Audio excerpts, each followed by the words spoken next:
Good day, everyone. Welcome to Deku Universe. Today we are beginning part 1 of What If Deku's Suicide Sent Him to the Demon Slayer Era. The fanfiction is created by DemonHeart12 on fanfiction.net. Now let's begin. Izuku's New World. Forget it, kid. It's just not going to happen. You're never going to become a hero.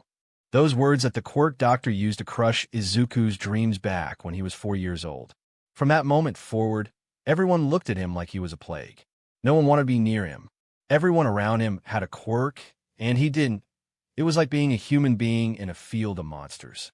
His mom's words weren't any better that day when she hugged him and cried apologizing to him, saying that she was sorry that she didn't give him a quirk.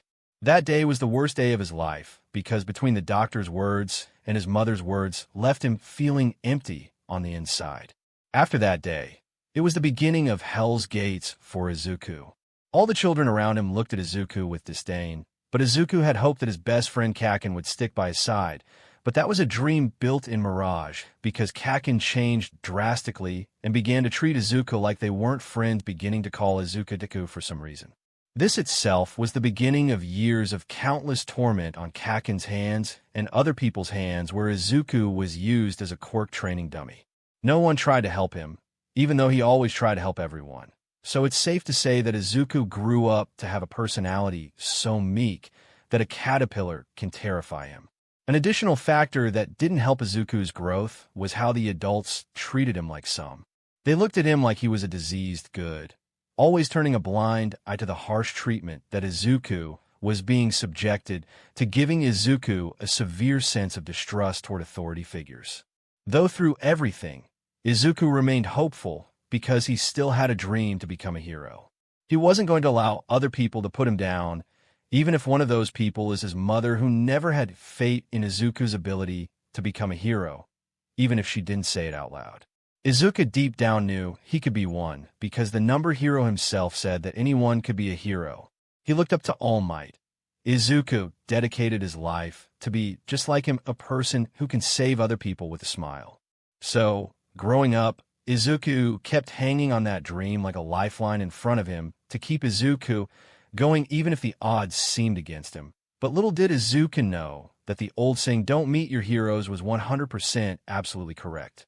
Present day, Izuku was sitting in his seat inside the classroom in Aldred Jr., high looking outside the window, and thinking about the earlier fight between Kamui Woods and the purse snatcher, chuckling to himself a little bit at the villain's reaction when Kamui Woods described the purse attack as the crime of the century. Usually, Izuku would tune out everyone in hopes of being left alone, but that was a fragile hope, especially with his teacher walking into the room with a glint in his eyes as he held the future career test that they did last weekend. So, Izuku said his prayers and prepared for a very painful day ahead of him.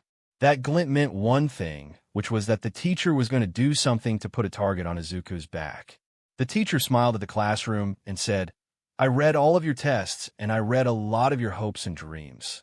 The teacher then threw the test papers into the air. "But who am I kidding? All of you are planning to become heroes one day." The classroom burst into action as all the students used their quirks except Izuku, who didn't have one, and Bakugo, who was silent. The teacher looked at Bakugo and said, "Bakugo, in your test, I saw that you're planning to go to UA University. I heard that the entrance exam is very hard, but someone like you won't have any trouble." The students stared at Bakugo in awe as they whispered about the UA's hero passage rate, which was close to 0.4%, since the entrance exams were very hard. "Well, you don't have to say that twice, Teach." Bakugo stood up, flexing his muscles. "UA is meant for the best of the best, and I'm the only person who's going to enter it in 3 years." Everyone stared at Bakugo. "You losers are all staring at the next #1 hero, while the rest of you chums are going to be lucky if you become D-listers living in their parents' garage." The students all began to protest in anger as Bakugo made small explosions from his hands. "Don't blame me if your quirks are pathetic. You'll be witnessing the BRTH of the person who's going to beat All Might. The person who is going to be the most famous, wealthiest, and strongest." The teacher then said, "Midoriya, I also saw in your career tests." The teacher paused for a moment before he carried on. I saw that you're also aiming for the hero course in UA. The effect was almost immediate as the class began laughing at Izuku, who tried to sink into the ground hoping to disappear and avoid the inevitable beating that was in his future. Before Izuku could even react, an explosion hit his desk as Bakugo grabbed Izuku by his shirt. Deku, are you trying to compete with me? Have you lost your mind? UA doesn't even allow quirkless people to enter their hero course. What are you planning to do? Weasel your way in? Izuku gulped. I'm not trying to compete with anyone. I just want to become a hero. Izuku lifted his hand slightly. Plus, you don't know. UA can remove that rule, and I can enter. Izuku didn't get to finish that statement as Bakugo blasted him into the wall behind him. Bakugo began to release small sparks from his hands with other students gathering behind him. The scene began to shift in Izuku's eyes as Bakugo looked more like a monster with everyone else looking like shadows surrounding the explosion boy as Bakugo said, Deku, why won't you get it? Pigs will sprout wings and fly before the day that you can become a hero. You're nothing but dirt under my shoe. Before Bakugo can do any more damage, the teacher said, Bakugo, you know the rules. No quirk usage in class. Please go back into your seat. Bakugo whirled around looking at the teacher, who winked at him as Bakugo grumbled and walked back to his seat. The teacher looked at Izuku, saying, Midoriya, detention after school for antagonizing Bakugo. Izuku merely nodded his head, knowing there was no point in arguing, since all the teachers looked out for Bakugo, because it would want the student with a bright future fail. After the classes had ended, Izuku was picking up his stuff when he was cornered by Bakugo and his cronies. Bakugo said, Hey Deku, did you think that you're off the hook? Well, think again. The boy let out small explosions from his palms. I still have unfinished business with you. Come on, guys. Please let me go. Izuku pleaded as he tried to walk through the door. I just want to go to detention before I get into even more trouble. Izuku's attempt was stopped when one of Bakugo's cronies pulled him back, opened Izuku's backpack, and took a notebook out. Look at this, the crony said, flipping the notebook around. I think this is his little diary. Hey, come on. Give it back to me. Izuku tried to take the notebook only for the crony to throw it to Bakugo, who caught it as Izuku said, Please, Kakin, give me my notebook back. I have to. Bakugo tuned Izuku out and read the title of the notebook, Heroes for the Future Volume 18. Bakugo looked at Izuku grabbing the boy and shoving him into the desks as Bakugo said, You should know by now that a great hero needs an amazing backstory.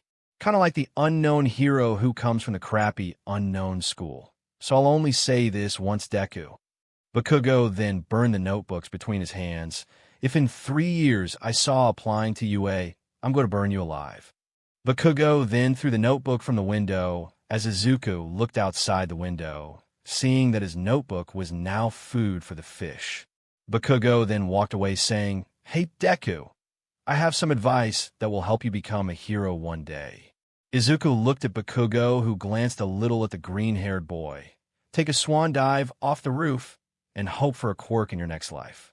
Izuku looked at Bakugo angrily as Bakugo stared back devilishly asking, Any problem?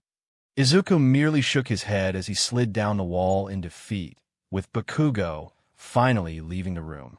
Minutes later, Izuku was grabbing his notebook from the pond. Get away from it. This isn't food, you stupid fish. Izuku then walked away from school, deciding to skip detention. Stupid Kakin. How can he do something so rude? What if I actually killed myself? What will he do then? Izuku walked toward his house using a shortcut he knew.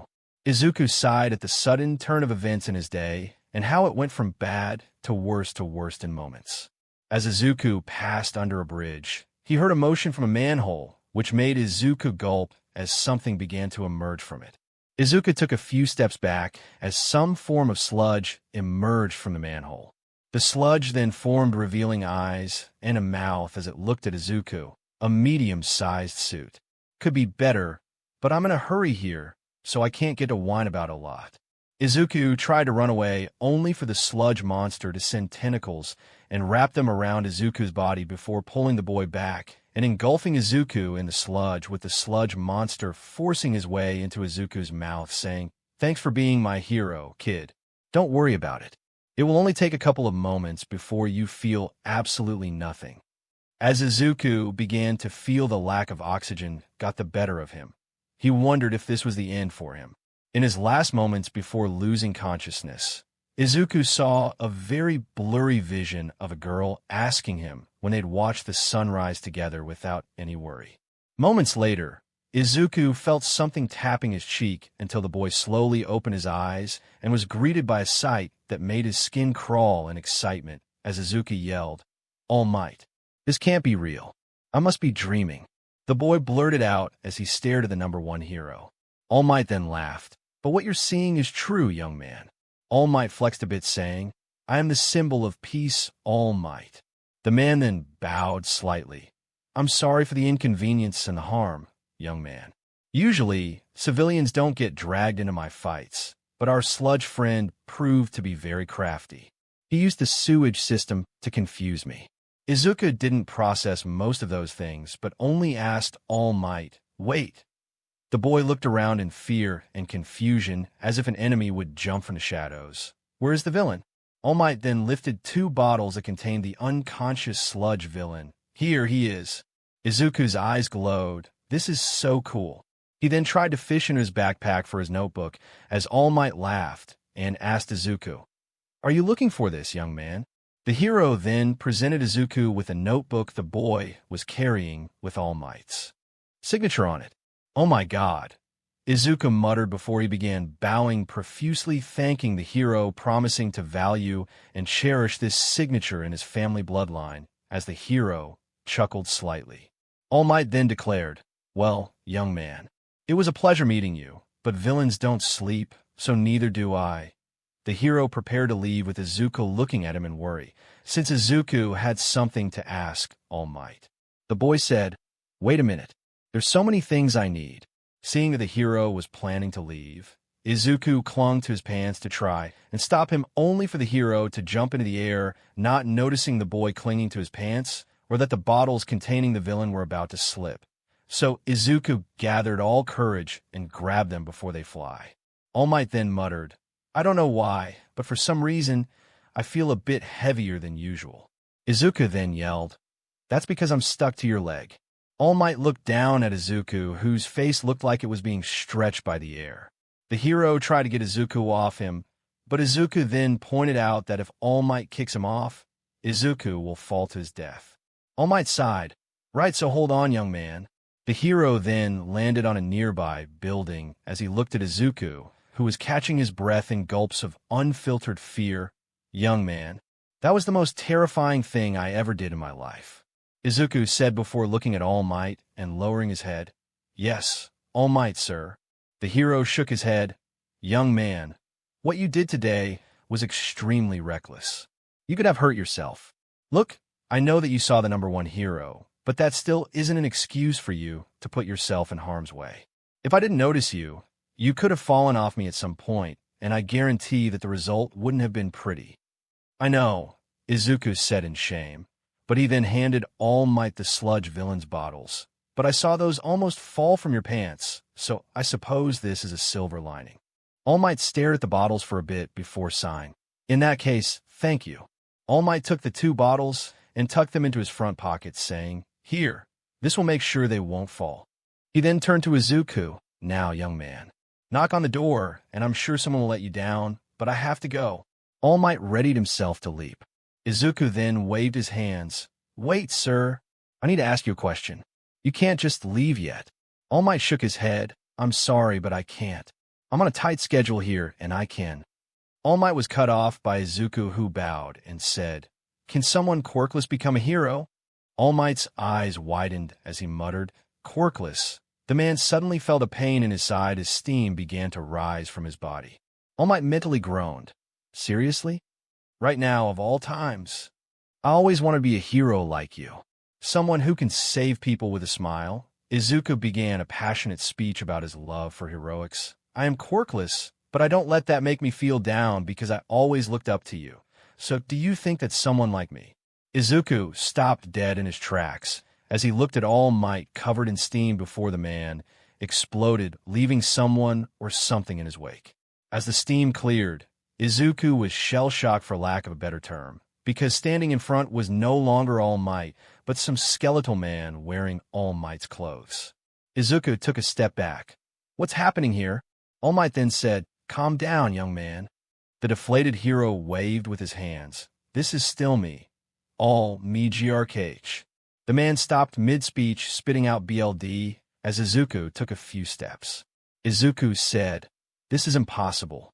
All Might is a big, strong man with a fearless smile. You can't be him." "A fearless smile, you say?" the man said before chuckling.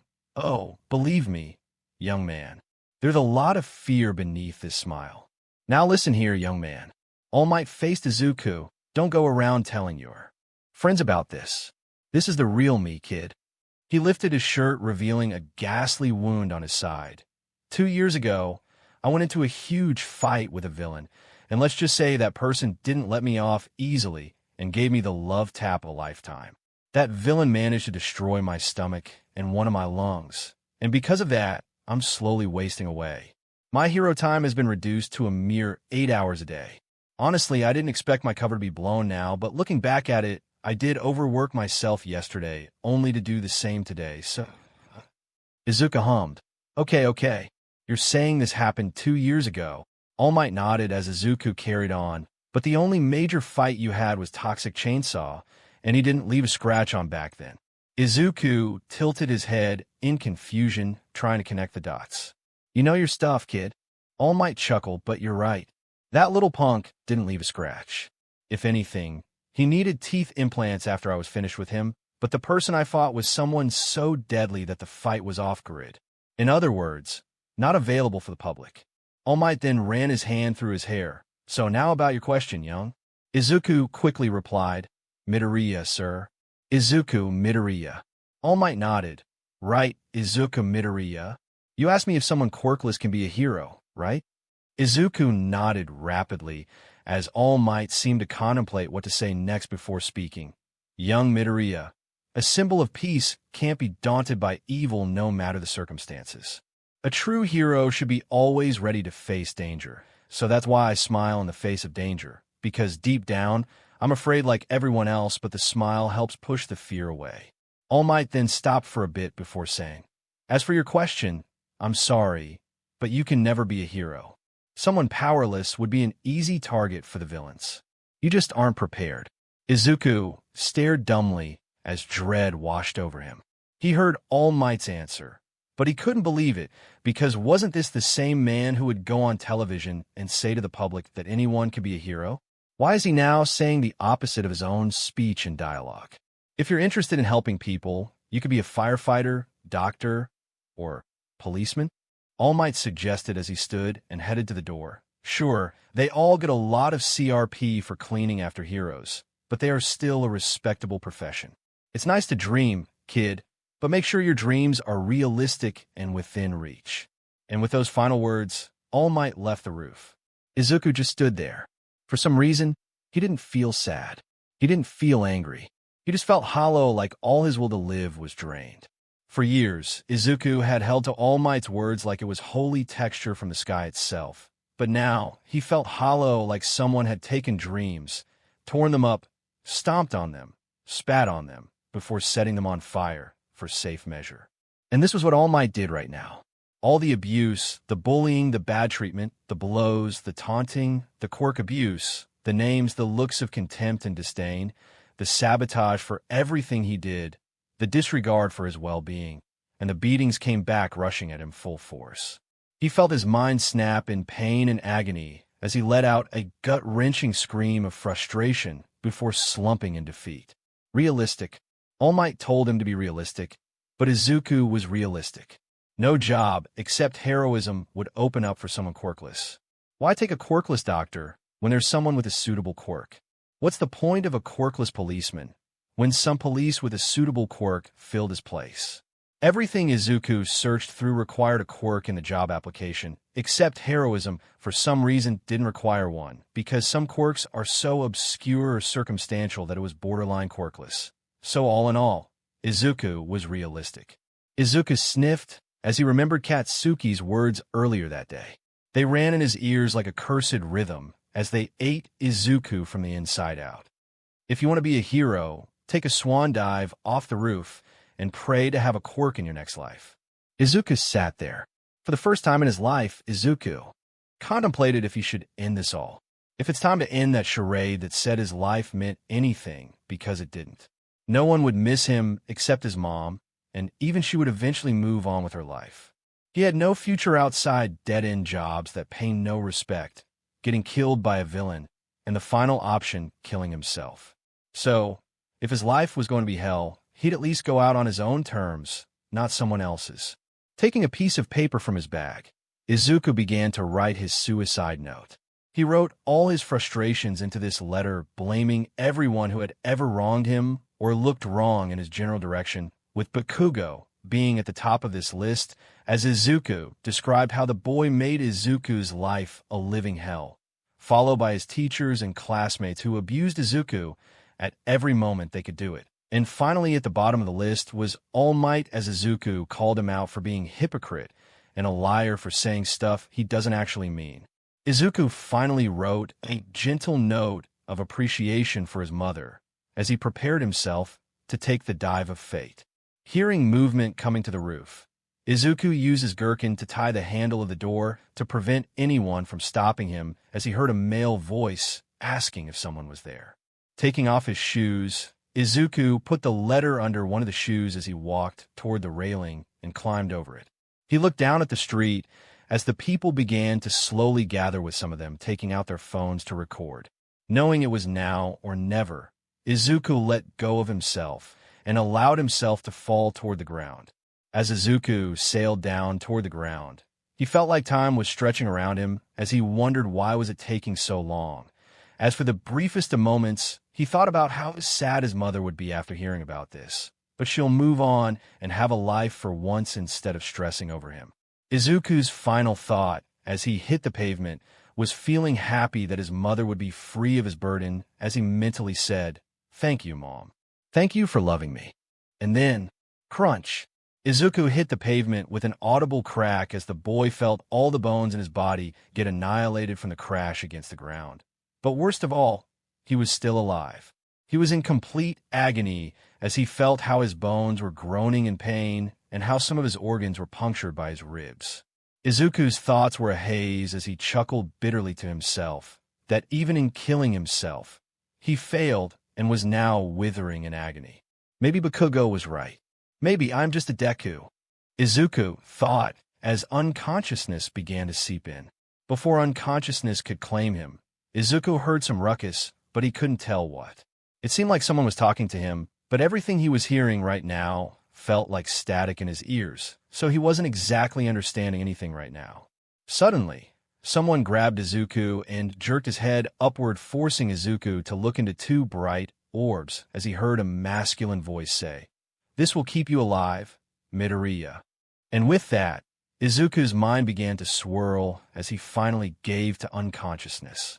Standing in front of a ruined village-side house, a man of huge stature looked at the BLD-smeared ruins as he cried, "Poor family, to meet such a horrible fate." The man then looked down at the only surviving member of this family, who was clinging to life by a thread. The man then lifted the boy and said, "Let's take you to the headquarters. I'm sure Lady Amain would be able to heal you, young man." The boy in question was a 13-year-old child with brown dark hair. The man then disappeared in a blink of an eye. Weeks later, Izuku groaned as his body ached in pain. He really hated his life at this moment. He tried to kill himself, but not only did he fail miserably, but he also felt incredible pain while he was at it. Yeah, his mom was going to tear him a new one once she knew that he was awake. Izuku silently cursed at his savior, because the point of one killing himself is kind of void if someone saves you. Izuku remained in his position, but something right now didn't feel right. The first thing was that the bed he was on was stiff as nails. In fact, it felt more like a futon than anything else. Also, Izuku hadn't opened his eyes, yet he could tell he wasn't in a hospital because there was a distinctive lack of aesthetic smell, which was usually pleasant inside the hospitals. When Izuku finally adjusted himself to see where he was, he looked around and saw that he was in a place that seemed directly out of one of those cultural houses. Something similar to old-style Japanese house. So, the person who saved me also kidnapped me. Great! Izuku mentally hummed. Izuku looked around. There was no sign of any modern machinery that is usually associated with medical treatment. So Izuku had to give his respect to those people for saving his life without any sort of advanced techniques besides the primitive ones Izuku supposed that they used. Izuku then heard movement coming near his room. So he looked toward the door, waiting to see who was the person who saved his life, or at the very least assisted in saving his life, because for all he knew this could be a nurse. Izuku tilted his head in interest as the door opened and someone entered the room. The newcomer was a woman wearing a salmon-colored kimono topped by a purple haori. The woman was of average height with a pale complexion and large plum-colored eyes. Her hair was white swept to the left and the right at the front with a small ponytail at the back with two small strands of hair loose at the sides of her head. The woman stared at Izuku and said calmly, "It appears that you have finally woken up. It's been 14 weeks since you've been brought here." Izuku blinked in confusion. He was here for 14 weeks without any form of life support with primitive healing methods. Okay, I hate to admit it, but they are good. Izuku thought to himself. Yeah, thanks for looking after me, Izuku stated, but left out, but you kind of ruined my whole suicide plan. So yeah, let's call it even. Izuku looked around and asked, "Can I ask where I am?" The woman replied, "You're in the headquarters of the Demon Slayer Corps. Your family has been attacked by a demon, and you barely survived the encounter." The woman then stated, "Usually, people would have been to the local infirmary of the Corps, but demon activity has been particularly aggressive these past few months with the retirement of one of our best demon slayers." Izuku blinked dumbly. Okay, he decided to ignore the mention of demons and Demon Slayer Corps, because this sounded like a bad manga in the making, and because Izuku tried to kill himself, and the only demon that attacked him was All Might's cruel words. Deciding it was best to change the subject, Izuku said, "So, I've been out for the past few weeks. My apologies for being such a handful." The woman shook her head. "It's no problem." The woman then introduced herself. "My name is Amain Ubuyashiki. And what is your name, young man?" Izuku coughed a little. "My name is Izuku Midoriya. I'm from Mutsutafa City." Izuku then noticed something on Amain's face. Confusion. It was like she never heard of Mutsutafu in her life, as Izuku decided to ignore the increased oddity of the situation. "So, Miss Amain, I'm sorry that I imposed myself for 14 weeks, but I suppose it's time for me to go home to my mother, so I'm going to take my leave." Izuku attempted to stand up, but Amain gently grabbed him and settled him back into his futon. Izuku asked, "Is there a specific reason you're preventing me from going home?" Amain replied softly, "I'm sorry to inform you this, but the demon that attacked your family killed everyone, including your mother, father, sisters, and brothers. You only survived because you arrived near the end and have been saved by a demon slayer." "Ma'am," Izuku started trying not to sound impolite as much as he could. "I don't know what you're talking about. But my dad is safely hidden in America with his new MSDRS, and my mother last I remember went to her nursing job, so I'm pretty sure that she hasn't been killed by any demons." Izuku then hummed, "Also, one more thing. I'm an only child, so there's no way I have siblings." The woman stared at him for a moment. Izuku felt her gaze peeling his soul apart, and somehow this felt even more terrifying than the sludge villain. Amain then spoke. "Midoriya-san, I can assure you that what I am saying is the truth. The person who saved you can vouch for my word. Right? The person who saved me from this demon attack," Izuku said skeptically before stating, "except that never happened because last I recall is that threw myself off a building trying to end my life because my existence meant little to nothing in society's plan." Now it was Amain's turn to seem shocked. The woman was silent for a bit, not knowing how to process this situation. Because from her point of view, one of the Hashira brought a child attacked by a demon to her to patch him up because the infirmary was full. But from Izuku's point of view, she's hearing him explain how he threw himself off a building trying to end his life. The woman supposed that perhaps the traumatic experience of seeing his family killed was too much for Izuku's mind to bear, so he came up with this story as a coping mechanism. She had seen many people experience denial after a demon attack, but this was the first time where she saw a case this extreme. Sensing he was going nowhere, Izuku stood and said, "Thanks for taking care of me, but I have to go." Izuku bowed calmly and slipped past the woman. "Now, I'll leave you and your organization to do whatever you people do. Bye." With that, Izuku left the room quickly in a hurry with the grace of a wounded antelope, barely escaping from a lion. Amain stared briefly before walking outside the mansion. She looked and saw Izuku leave. A crow landed near her as she said, "Please tell Himajima-san to bring back the boy before he does something dangerous to himself." The crow nodded as it took flight. Izuku looked behind his back at the mansion that he'd just escaped from. He didn't leave. He escaped because this woman was trying to feed him some crazy story about demons attacking a family he didn't have. Izuku suddenly tripped over his own feet, feeling a killer headache like his mind was being hammered with tiny mallets before Izuku shook his head and continued to walk. Izuku looked down at the bandages covering his body and tore them off, trying to feel a little bit restricted. The boy continued to walk as he took in his surroundings. There were people of different ages walking around or patrolling. They were all wearing the same outfit composed of a black vest and dark pants. But worst of all is the fact that all of them were armed with swords. While Izuku was as dangerous as a deer in a lion convention, Izuku thought back to what the woman told him. Demon Slayers? She called this organization Demon Slayers. The boy thought quietly to himself, "Oh, dear Lord, this is the end for me, isn't it? This must be some anti-quirk cult where people with quirks are seen as monsters or demons. Like the CRC where everyone with a mutation quirk is seen as a monster." Izuku kept looking and noticed how no one showed signs of having a quirk, because usually even emitter quirks left some marks on the user or signs. But nope, nothing. He was a quirk nerd after all, so he knew his stuff.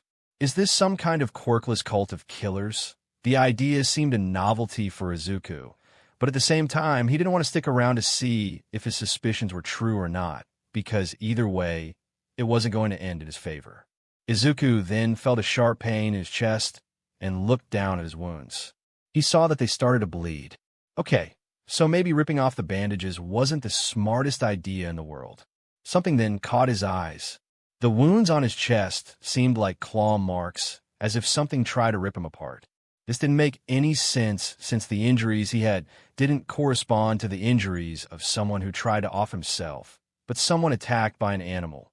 It was like, no, Izuku shook his head. There had to be a logical explanation, because demons are as real as Izuku's non-existent social life. Izuku hugged his wounds tightly as he wanted nothing but to throw himself into his mother's embrace. The boy continued to walk, ignoring the curious stares of the people around him. Izuku then slammed headfirst into something, or rather someone. Izuku looked up only to see a giant of a man standing in front of him. The person was a rather huge-looking male with a huge frame. He had short black hair and had a cut across his forehead. He was holding rosary beads, but his most striking feature was his eyes. The man was completely blind, yet somehow he was crying waterfalls from his eyes. Izuku slowly waved his hands in front of the man's face and slowly began to walk away from him. Okay, I just have to keep quiet and this guy won't be able to stop me. Izuku tried to walk around the man, but the man kept blocking him as if he foresaw Izuku's movements at every step. Izuku said, "Come on, big guy. Let me pass." The man's only reply was neck-chopping Izuku gently as Izuku passed out saying, "For the love." The man then picked up Izuku and headed back to where Izuku came from to have the boy be treated once again since Izuku's sudden attempt to escape ripped the boy's wounds open. For hours later, Izuku woke up, but this time he found his right wrist tied to a beam with a rope. Izuku looked and saw the man who knocked him out sitting there watching over Izuku. "Well, hello there," Izuku grumbled. "Is there a reason you knocked me out there when I was trying to escape whatever this place is?" Izuku's eyes scanned the room and found that he was back in the room. He woke up in making Izuku sigh. I guess he brought me here for another demon lecture. You ran outside of this room, causing your wounds to open up and bleed. The man explained calmly. Had I not knocked you out, you would have bled out and died, young man. I know that. Izuku hummed slightly. But did you have to knock me out? You could have allowed me to go home, and I'm pretty sure my mother would have bandaged me up. The man rubbed his hands as he cried harder, making Izuku blink in confusion. I'm sorry, young man, but I'm sure Lady Amain had informed you that your family has been killed by a demon. Yeah, right. Izuku said demons. Mrs. Crazy told me about this, but I preferred not to listen because demons don't exist. They're fairy tales like yokai, ghosts, vampires. Demons are real, the man said before pointing to the wound on his forehead. This wound you see was a result of one. The man's tone then became more authoritative and heavier, making a chill travel down Izuku's spine, and I would recommend that you refrain from insulting Lady Amain. Izuku nodded quickly as he tried to change the subject. I'm sorry. It's my bad. So, big guy, what's your name? I mean, it wouldn't hurt if we got to introduce each other. I'll go first. My name is Izuku Midoriya. I was born and raised in Matsutafu. Izuku noticed a look of confusion flash on the man's head as the man replied. Very well, then.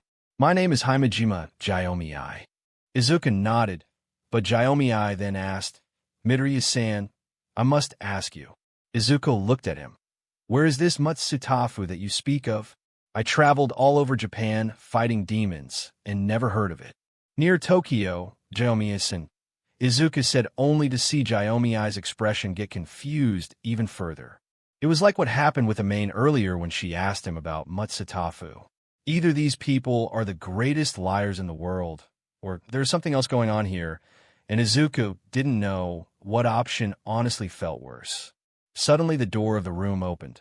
Izuku looked and saw the man entering the room accompanied by a man. Izuku quickly concluded that this man is the woman's husband, if the way she held his hand meant anything in the world of relationships. Or he couldn't be, because Izuku's knowledge of social cues is as extravagant as it gets. In other words, he didn't know squat. Izuku observed the man. The man was of average height, having a pale complexion and black shoulder-length hair. He also had purple eyes, but Izuku also noticed something else. It was like something was crawling over the man's head, eating away bits and pieces of it one part at a time. Izuku's gentle nature took control as he asked, Sir, is it wise for you to move? You seem sick. The man stopped for a moment and smiled. Don't worry about me, my child. I am very healthy, but thanks for asking. The man then sat and introduced himself. I'm Kagaya Ubuyashiki, the 97th leader of the Demon Slayer crops and the head of the Ubuyashiki family. Yes, the Demon Slayer crops, Izuku said with a healthy dose of skepticism. Your wife, I suppose, Izuku said, pointing at Amain, told me about this, but I took her word with the same amount of seriousness of someone telling me that he grew a money tree in his house, because demons, as I stated before, don't exist for them to attack and kill an equally non-existent family of mine. I see, Kagaya said. Well then, you heard our chain of events. The demon attacking the family you claim that you never heard of, and the stone Hashira, Jyomi-ai, saving you. Kagaya said, pointing at Jyomi-ai before he told Izuku. I want to hear your chain of events. Tell me what happened. Perhaps then we could understand each other better and see why you are telling us something opposite to what we are remembering. Izuku nodded, though he didn't feel comfortable because the situation turned creepy really fast. Izuku read all about cults in the past, so he knew that most of their leader had some kind of alluring personality trait, so he had to be wary of this man, because perhaps Kagaya's sweet and gentle voice is what makes people follow him. Better safe than sorry. Izuku coughed into his hand. Well, I woke up as every day and got ready for school. I ate breakfast with my mom. Izuku stopped for a moment as the same headache he felt earlier came back, but this time it was like he was saying images of a bunch of children, a woman, and an older version of himself, with Izuku shaking his head. Where was I?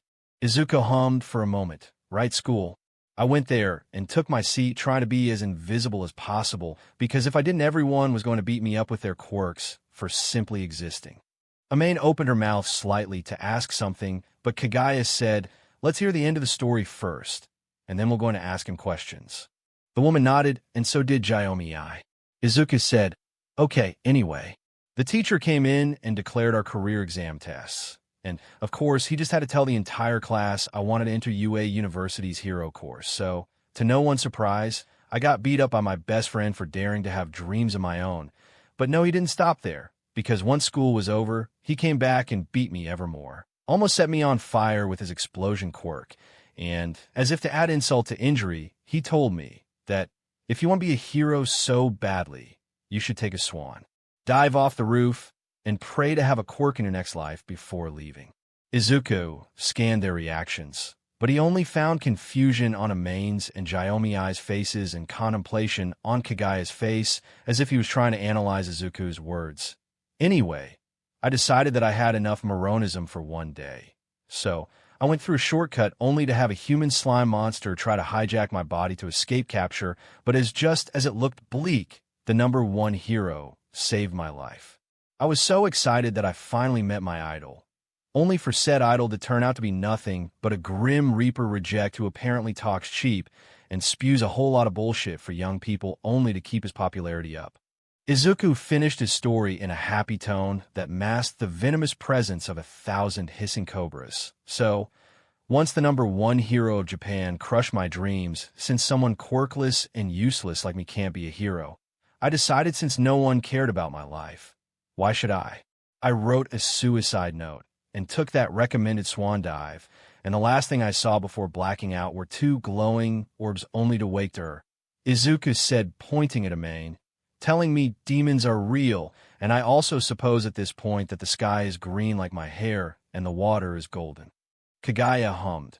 That's a very interesting story, Midoriya-san, but I have to ask you 2 things? Izuku nodded as Kagaya asked, why do you say your hair is green when it's brown? Also, what is this quirk thing you mentioned a couple of times? They don't know what a quirk is. Izuku exclaimed in his mind. Also, what does he mean that my hair is brown, my hair is naturally green? I mean, it's the only thing that Stan. Izuku looked at a nearby window and yelled, what the heck? Why is my hair brown? It's supposed to be green. Izuku stumbled and fell onto his chest. He cried out in pain as the wounds on his chest flared. Izuku looked at the rope, preventing him from escaping as he cursed, God, F rope. Jaomi-ai then helped Izuku return to his futon as Izuku said, would be really helpful if you untie me. Izuku gestured to Jaomi-ai. It isn't like I can escape with him around. The guy's blind, and yet he can track me down without even looking.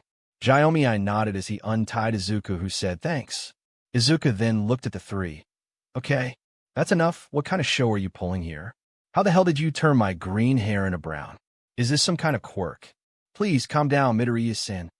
Jaomi-ai said, sensing the boy's rising distress and confusion. We truly don't know what you're talking about. When I found you, you had brown hair. Jaomi-ai then said, you still haven't answered us. What is this quirk they keep talking about? You guys are serious, aren't you? Izuku said, rubbing his temple, feeling another headache coming in. But this time, it was filled with images of Izuku working in the streets of a small village. As Izuku shook his head, a quirk is something in the very essence of every human. It's something like eye color. Each person has one unless you're of the unlucky 20% who doesn't, and then you should kill yourself to avoid getting treated like a punching bag. Izuku sighed. There are 3 types. Emitter quirks, which affect other people and the environment, transformation types, the closest example being the mythical kitsune, and finally mutation quirks, where someone has animal-like features. Of course, there are a lot more like heroes who use their quirks to save people and villains who use them to hurt people, but that's a rabbit hole of its own that I have no mental power to explain after my lovely encounter. Izuku then looked at their expressions, which looked like Izuku grew a second head. Kagaya started first, saying, this explanation sounds far-fetched, but Midoriya-san, it sounds a little impossible. Izuku opened his mouth to speak as Kagaya said, but then again, if demons exist, so why not these quirk things that you speak of? Izuku looked at him. I'm going to be open-minded here, too, and say likewise. If quirks exist, then sure, why can't demons also exist? Jaomi-ai hummed thoughtfully. These quirks things that you speak of, I never encountered them in my life. If they are as common as you proclaim, I should have heard, or at the very least interacted with many people having these quirks. Yet not once had I experienced anything like you described. Jiomi asked Izuku, "Are you sure those you saw with these quirks aren't demons?" The demons can trick the human mind into believing anything. Okay, let's do it the opposite way this time. Izuku said, "Explain to me what demons are." Demons are bloodthirsty monsters that feast on human flesh. They are immortal. They don't age. They don't get weak. They only create destruction. Jiomi explained in a dark tone as Izuku felt shivers go down his spine. But they have one fatal weakness. They are cursed under the sun. If any demon walks under the sun, they will immediately turn into ashes. And there goes your theory, Izuku said, because the people I saw walked in broad daylight. I see, Jiomi stated, but still, I don't believe I encountered anyone with this quirk thing. Izuku blinked dumbly. Can I ask why you people are acting like never encountered someone with a quirk? 80% of the world has them. What's next? You don't know what a phone is. The confused expressions he received was more than all he needed to know. Really? You don't know what a phone is? Izuku rubbed his temples, feeling an upcoming headache. Amain asked, "What is this phone that you speak? Why is it odd that we don't know of it?" "Because everyone has it," Izuku replied. "Even the most remote, isolated, closed-off societies heard of phones whether they used it or not, unless they live in the jungles." Izuku looked at them. "You don't live in the jungles, do you?" Kagaya shook his head. "I'm sorry, but even though we are in a remote area, we aren't in the jungles." "Come on, this is the 29th century," Izuku said, the fifth quirk PRD. "You can't just not know this stuff, because I'm sure this demon-slaying gig you people got on must ma." "Hold on." Amain cut Izuku off gently. "Did you say the 29th century? Fifth quirk PRD. Izuku nodded as Amain looked at her husband, who hummed slightly. Amain then said, "Midoriya-san, I don't know what time you think you live in, but this is the 20th century, Meiji PRD. Come again." Izuku blinked. "Is she implying that I'm somehow in the past?" "No, there's no way. No quirk could ever do that. Something isn't adding up. My memories of the event that happened before I jumped are intact, but all physical wounds. On my body match their story, plus my appearance is different. I have brown hair and black eyes instead of green hair and emerald eyes. Something is amiss here. There are three options: either I went crazy, or these people are leading me either one step at a time. There's something that we're all missing here. A piece of the puzzle that might fix everything and make sense of why everything is off." Kagaya replied, "Midoriya-san, are sure of your information?" Izuku nodded. "I'm sure. There's a difference between making an error between 2 days and 9 centuries. Izuku then said, "Is there anything to prove your claim?" Amain then stood and left the room. When she was gone, Izuku said, "So demons are real, like not only bedtime stories that mothers use to scare their children." Kagaya nodded sadly, "Yes. Demons are real. They are a plague on this world. My clan has dedicated generations of its children to fight demons and ward them off the populace." Kagaya looked down before pointing at the slight purple vein on his head. "This is a curse that all Ubuyashiki men suffer from. None of them can make it past 30 as this disease eat us alive. But we hope that with our guidance, we can help save people and stop the source of all this evil. The Demon King himself, Muzan Kibutsuji." Izuku blinked as his mind was hammered by a vision of a brown-haired woman telling Izuku and some other children's stories about demons. Izuku shook his head. Izuku then said, "That's really great of you. Most people would go enjoy their lives if they knew they were terminally ill, yet you fight this disease and strive to help others." Kagaya smiled, sensing the sincerity of Izuku's words as Amain returned to the room holding something in her hand. Amain then put it in front of them all and said, "I believe this will help prove that we aren't in any way or form tricking you. This is a newspaper printed today." Izuku looked down and saw the date of the newspaper, 12 October 1907 foot. Izuku touched and looked at it. The thing was legit, so Izuku said, "Okay, what's happening here?"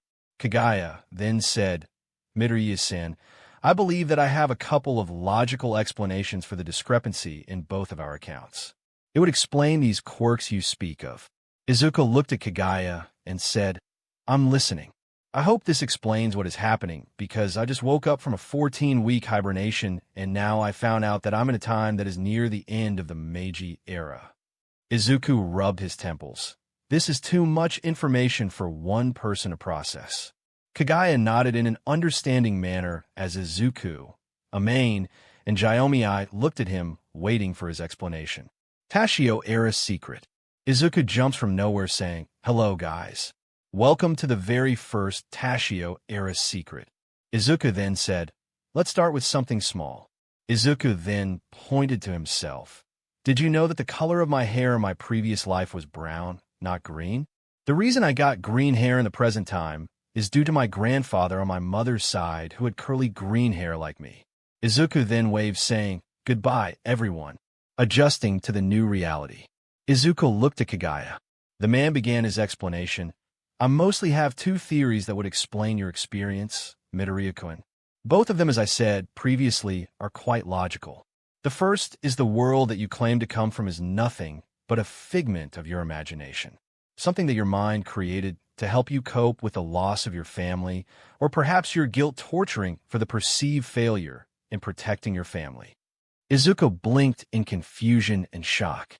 Amain saw Izuku's confusion and looked at her husband. Perhaps a further explanation is in order here, Oyakata-sama. It appears Midoriya-san didn't understand what you meant and is confused. Yes, a further explanation is very much required. Izuku affirmed, I'm pretty sure today's events have already maxed out my can't believe this meter to a degree where I can't comprehend anything anymore. Izuku said before shaking his head, in confusion, feeling another headache. Yes, I'm going to. Kagaya said, What I meant is that your mind was so troubled with the reality of the loss of your family, it created a world where everything was against you. Your mind must have been so plagued by perceived guilt from failing your family that it punished you. You claim that you were in a world where everyone had the power of his own while you were powerless. This alone means that these people aren't natural. This means that your mind interpreted the demon that attacked your family as quirks. An unnatural power where you had no chance fighting it since you were completely powerless against such power. Izuku hummed for a bit before saying, That makes sense. It does explain a lot. Izuku considered this possibility and mulled it over. There are a lot of people who previously survived a devastating accident or something very traumatic claim to have lived different lives when they were in comas. And I have been in a coma for a while now. They said that I have been out cold for about 13 weeks. Yikes, 13 weeks is a lot of time. Izuku simply nodded his head. Kagaya then continued. The notion that you were born quirkless, as you claim, was the feeling of helplessness that you felt against the demon when you came back home and found your family killed.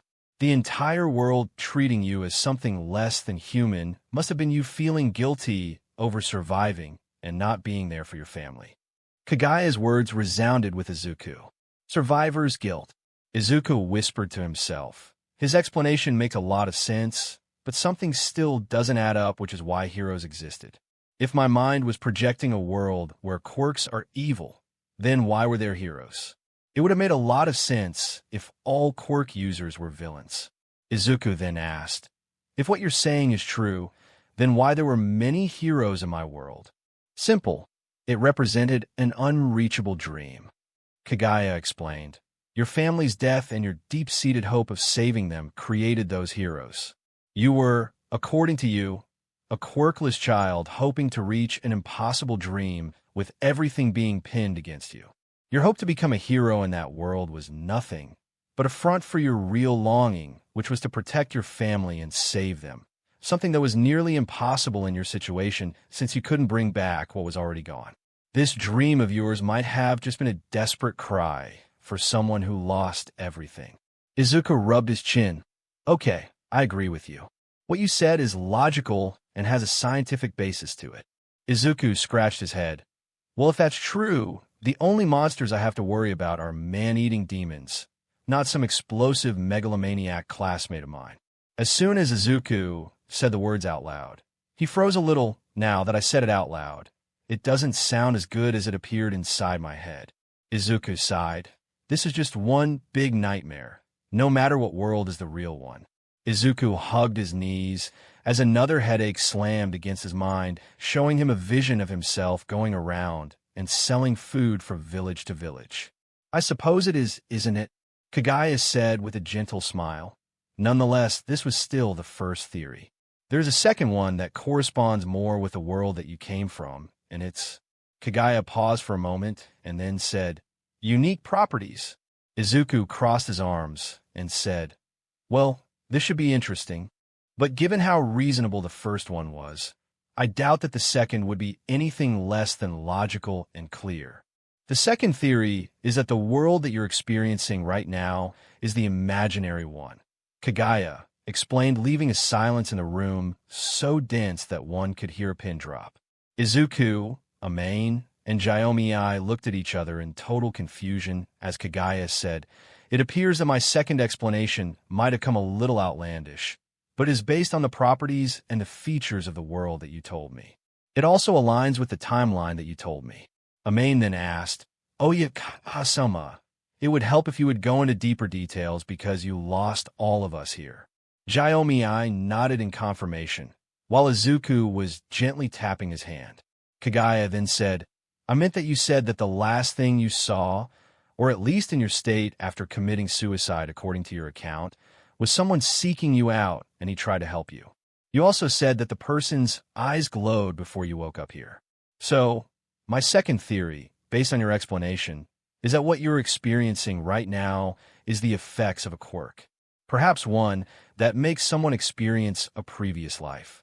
It would explain how you have different memories of the events that led here than the ones we know. That's one good explanation, Izuku said quietly before whispering, seriously.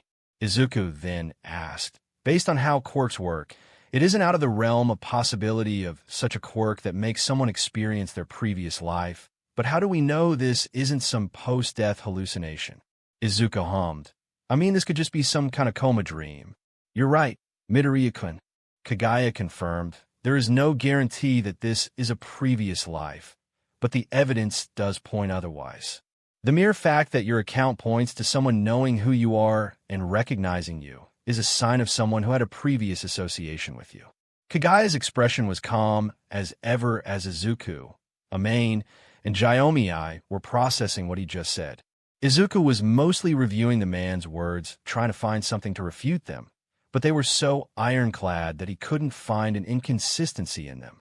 Izuku then said, well, it could have been a friend of mine.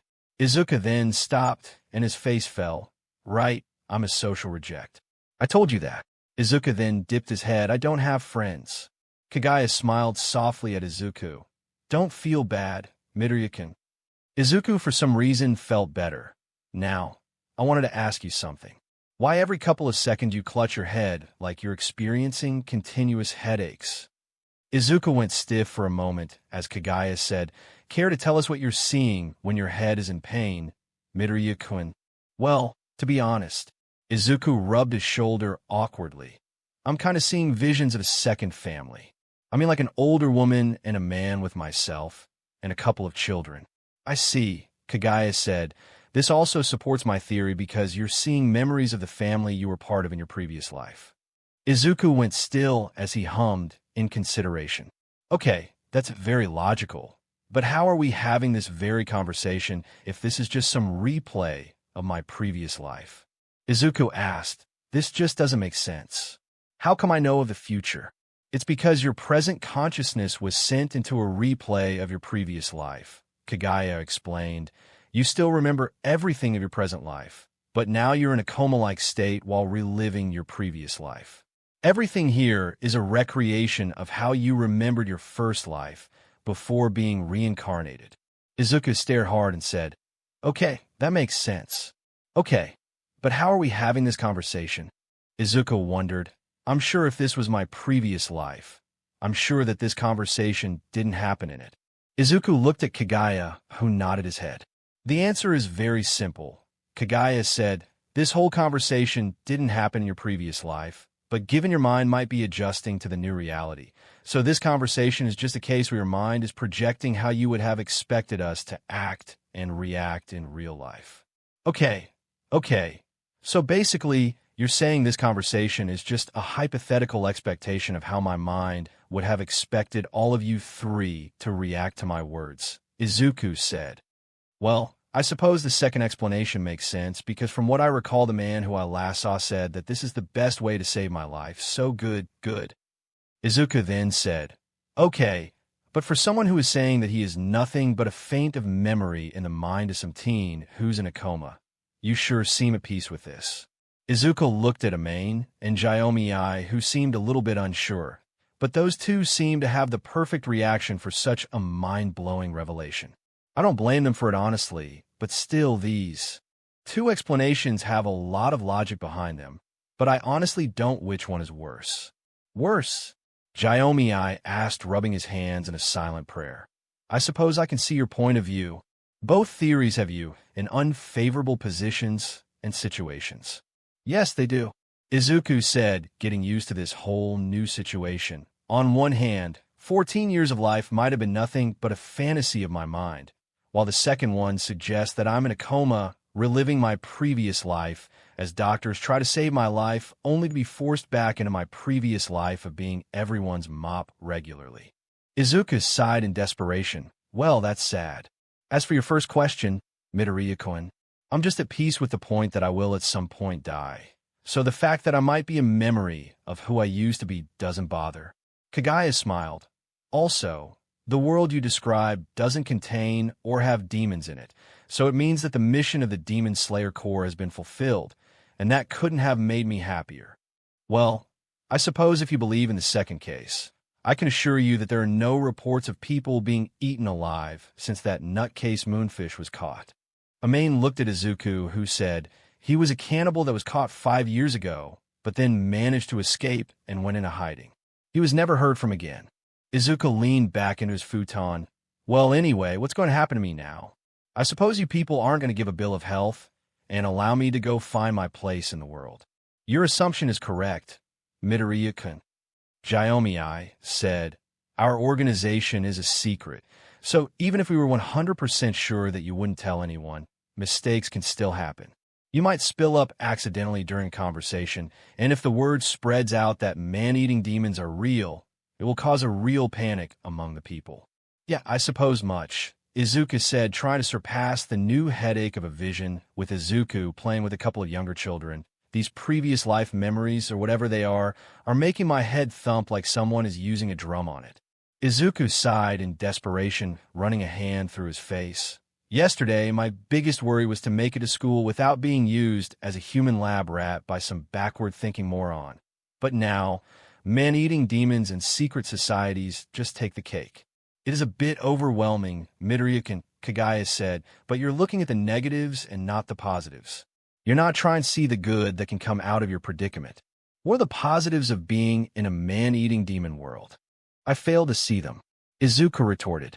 Well, you can always become a demon slayer, Kagaya said, taking Izuku way off guard. You said yourself that your long-life dream was to be a hero, but your quirkless status made everyone reject your dreams. But here at the Demon Slayer Corps, although we're not the same that you're used to, but in the grand scheme of things, we're still heroes in our own right. Become a demon slayer. It's a tempting offer. Its sole purpose is to help innocent people. Izuku thought, my dream of becoming a hero could come true here, but... Izuku then said, why should I even bother? Izuku said dejectedly, I'm nothing but a failure in both cases. Midoriya Kagaya began. You're feeling down, and I can understand that, but you're still looking at the negative side of things. You're not even seeing the benefits of becoming a demon slayer. Kagaya smiled sadly. I suppose years of being treated unfairly made your self-esteem damaged, where you can't imagine yourself doing anything correctly. What's the point? Izuku said. In one case, while I was away doing who knows what, my family was being slaughtered by some monster who I couldn't kill when I came back to my family, only to be knocked out cold for 13 weeks living in a fantasy world of my own guilt. In the second case, I'm just being revived to wake to a world that will double down on harming me, just because I'm defenseless and can't fight back. Kagaya looked at Izuku, who said, "It's hopeless. Perhaps it's like everyone used to tell me. I'm just useless." Izuku put his head between his hands, keeping his emotions in check. "My child," Kagaya began, "you've been so damaged by what happened to you that you lost hope." Kagaya then said, "Midoriya, please raise your head." Izuku slowly lifted his head and looked at Kagaya, who said, "Midoriya, tell me, do you know why I asked you to be a demon slayer?" "I'm not technically able to read mind, but I suppose you want me to avenge my family," Izuku answered him. "Though I have to say that the notion is very tempting." Jiomei rubbed his hands. "Honestly, all demon slayers who join do want to avenge their family." "Understandable," Izuku said. "Most people would want to chop off the heads of the people who sent their families off to heaven and use their bodies as an afternoon snack. This was one of the reasons why I wanted you to become a demon slayer," Midoriya Kagaya confirmed. "However, I asked you to become a demon slayer because from what you described to me, I can tell that you have an incredible drive to become a hero who saves people just for the sake of protecting them." "Come again," Izuku said. "I'm still the same person who just tried to off himself the moment his idol squashed his dreams. I wouldn't exactly call that drive. I would call that hopelessness." "Midoriya, many demon slayers in the past were like you," Kagaya explained. "A lot of demon slayers who lost their families felt lost. Some tried to kill themselves, others became lost and misguided, while the rest were angry at the world. But it is in human nature that we all have moments of weakness. It isn't something to be ashamed of. Do you honestly believe that someone like me can become a demon slayer?" Izuku then looked at himself and then looked at Jiomei. "I'm a string bean compared to him. I don't feel like I'm worthy enough." Izuku then looked at Kagaya. "I don't know if I'm strong enough for this." "Midoriya, although strength is important in the making of a demon slayer, it is still a secondary feature compared to one's heart," Kagaya explained. "A lot of people are strong, but some of them get corrupted by their own power, and most of these people become demons, thinking they're better than others. But you, my child, you describe a world where all the people around you persecuted you, yet you didn't become bitter, and you still wanted to aid people just for the sake of helping others, not out of the need for any material compensation." "Well," Izuku blushed a little. "When you put it that way, I honestly don't know what to say." "So what do you say, Midoriya-kun?" Kagaya asked. "Do you want to join the Corps?" "Do I?" Izuku thought about it deeply. "If I become a demon slayer, I can avenge my family. I'm beginning to remember them. It's only fragments of memories, but I have a bigger picture. Plus, if this is just a replay of my previous life, then with the new experience, when I wake up from my coma, if this world isn't real, I can use all the skills that I gained here and use them to become a quirkless hero. I can change the world's view of quirkless people. I can become someone who just doesn't sell empty words to others like All Might did. I can become some. Well, I suppose that's one way of seeing the positive side of things." Kagaya cut off Izuku's line of thoughts as the boy's face erupted in a bright blush. "You were talking out loud." "I'm sorry," Izuku apologized. "I know that I must sound selfish right now, but if I can use these skills back in my world, given if it was real, I can change how the world changes quirkless people." Izuku then deadpanned. "I mean, if this could help change our status from cannon fodder to human beings, it's a win-win for both sides." Izuku rubbed his shoulder. "I really don't want to be target practice anymore." Jiomei cried, a longing to change the world's perception of an entire group of people. Jiomei made a silent prayer. Such kindness. Tears fell freely from Jiomei's eyes, causing Izuku to look hard. "He's blind. How is he crying?" Izuku wondered before sweat dropping. "Plus my world might not be even real." Izuku then shook his head. "Okay, one thing at a time.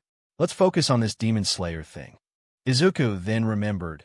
Unlike heroism, demon slaying means death if you fail, supposing that I don't die during my time as a demon slayer. But at this point, after everything, meh. Izuku then stood up asking, "So, when I can start training?" "I'm absolutely ready for anything."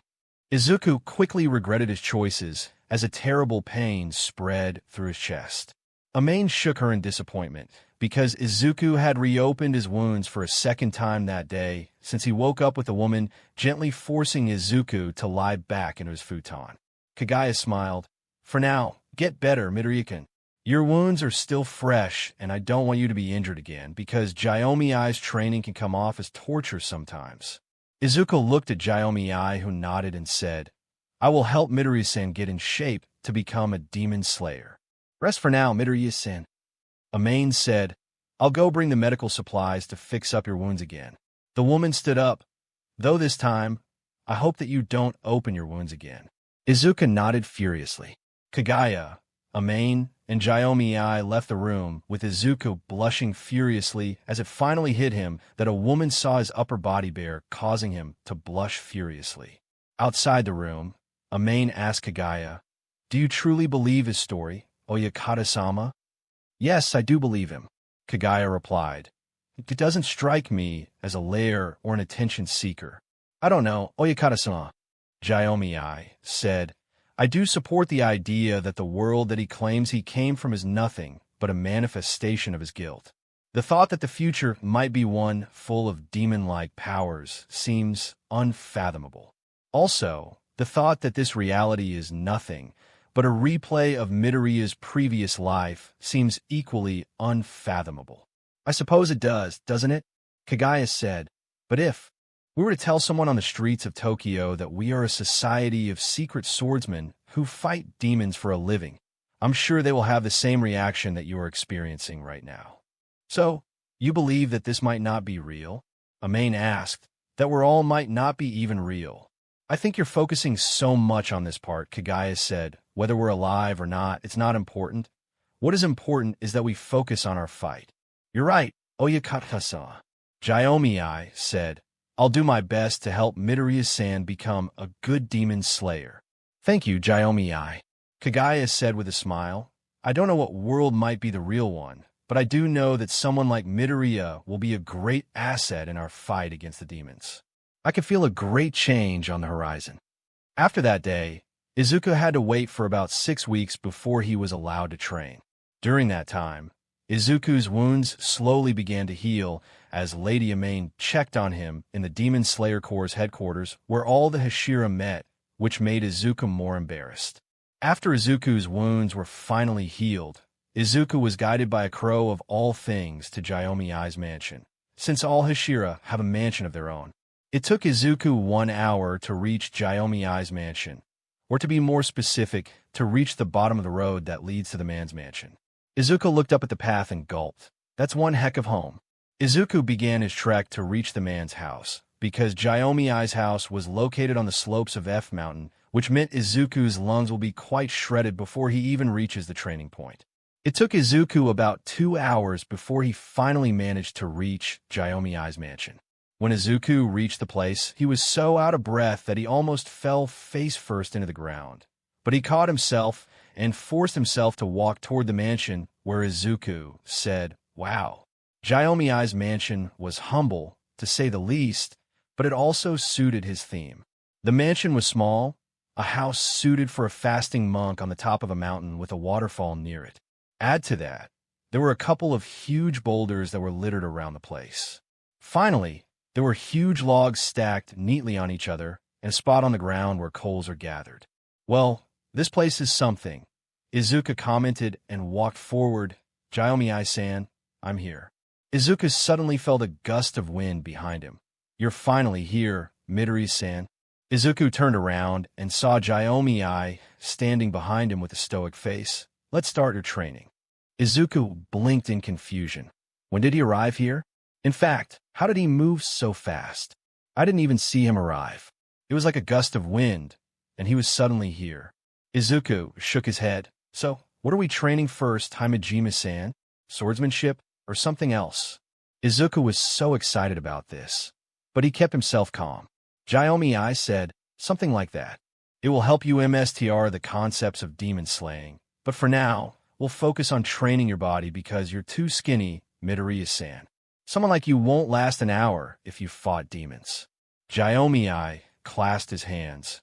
Only a strong body with a strong mind can last against demons. One without the other is just trouble waiting to happen. You're right. Izuku agreed. Then what do I have to do first? Push-ups? Pull-ups? Endurance training. Izuku then saw Gyomii walk up to a boulder and tap on it. I want you to push this rock from here, Gyomii said before pointing to a place near the waterfall. To there. When you finish this, I will consider that your training is finished. Izuku blinked in confusion. He walked up to the boulder and knocked on it. This seems pretty solid. About 4 tons. Izuku tapped on it again. This seems like it will take a while to be moved. I guess this needs to be out-muscled and out-thought. This training will help you gain the strength of a regular demon slayer, Gyomii explained. Take your time, Midoriya-san. This is my form of training. Okay, Himejima-san. Izuku nodded, but now that I think about it, no one told me what a demon slayer's training requirements are. Izuku rubbed his hands nervously. Can you tell me what they are? Yes, of course. Gyomii explained. For someone to become a demon slayer, he must first master total concentration breathing, a breathing technique where the body's lungs expand, making the BLD more oxygenated and increasing BLD flow. It also increases the heartbeat of one's body. These 2 factors help the body become stronger and faster. That's really amazing, Izuku said, wishing he had a paper to write down notes. The second thing is breathing styles, which are specialized swordsmanship techniques, Gyomii declared. They're the main weapon against demons while using total concentration breathing to enhance these techniques. Each breathing style has special forms unique to it.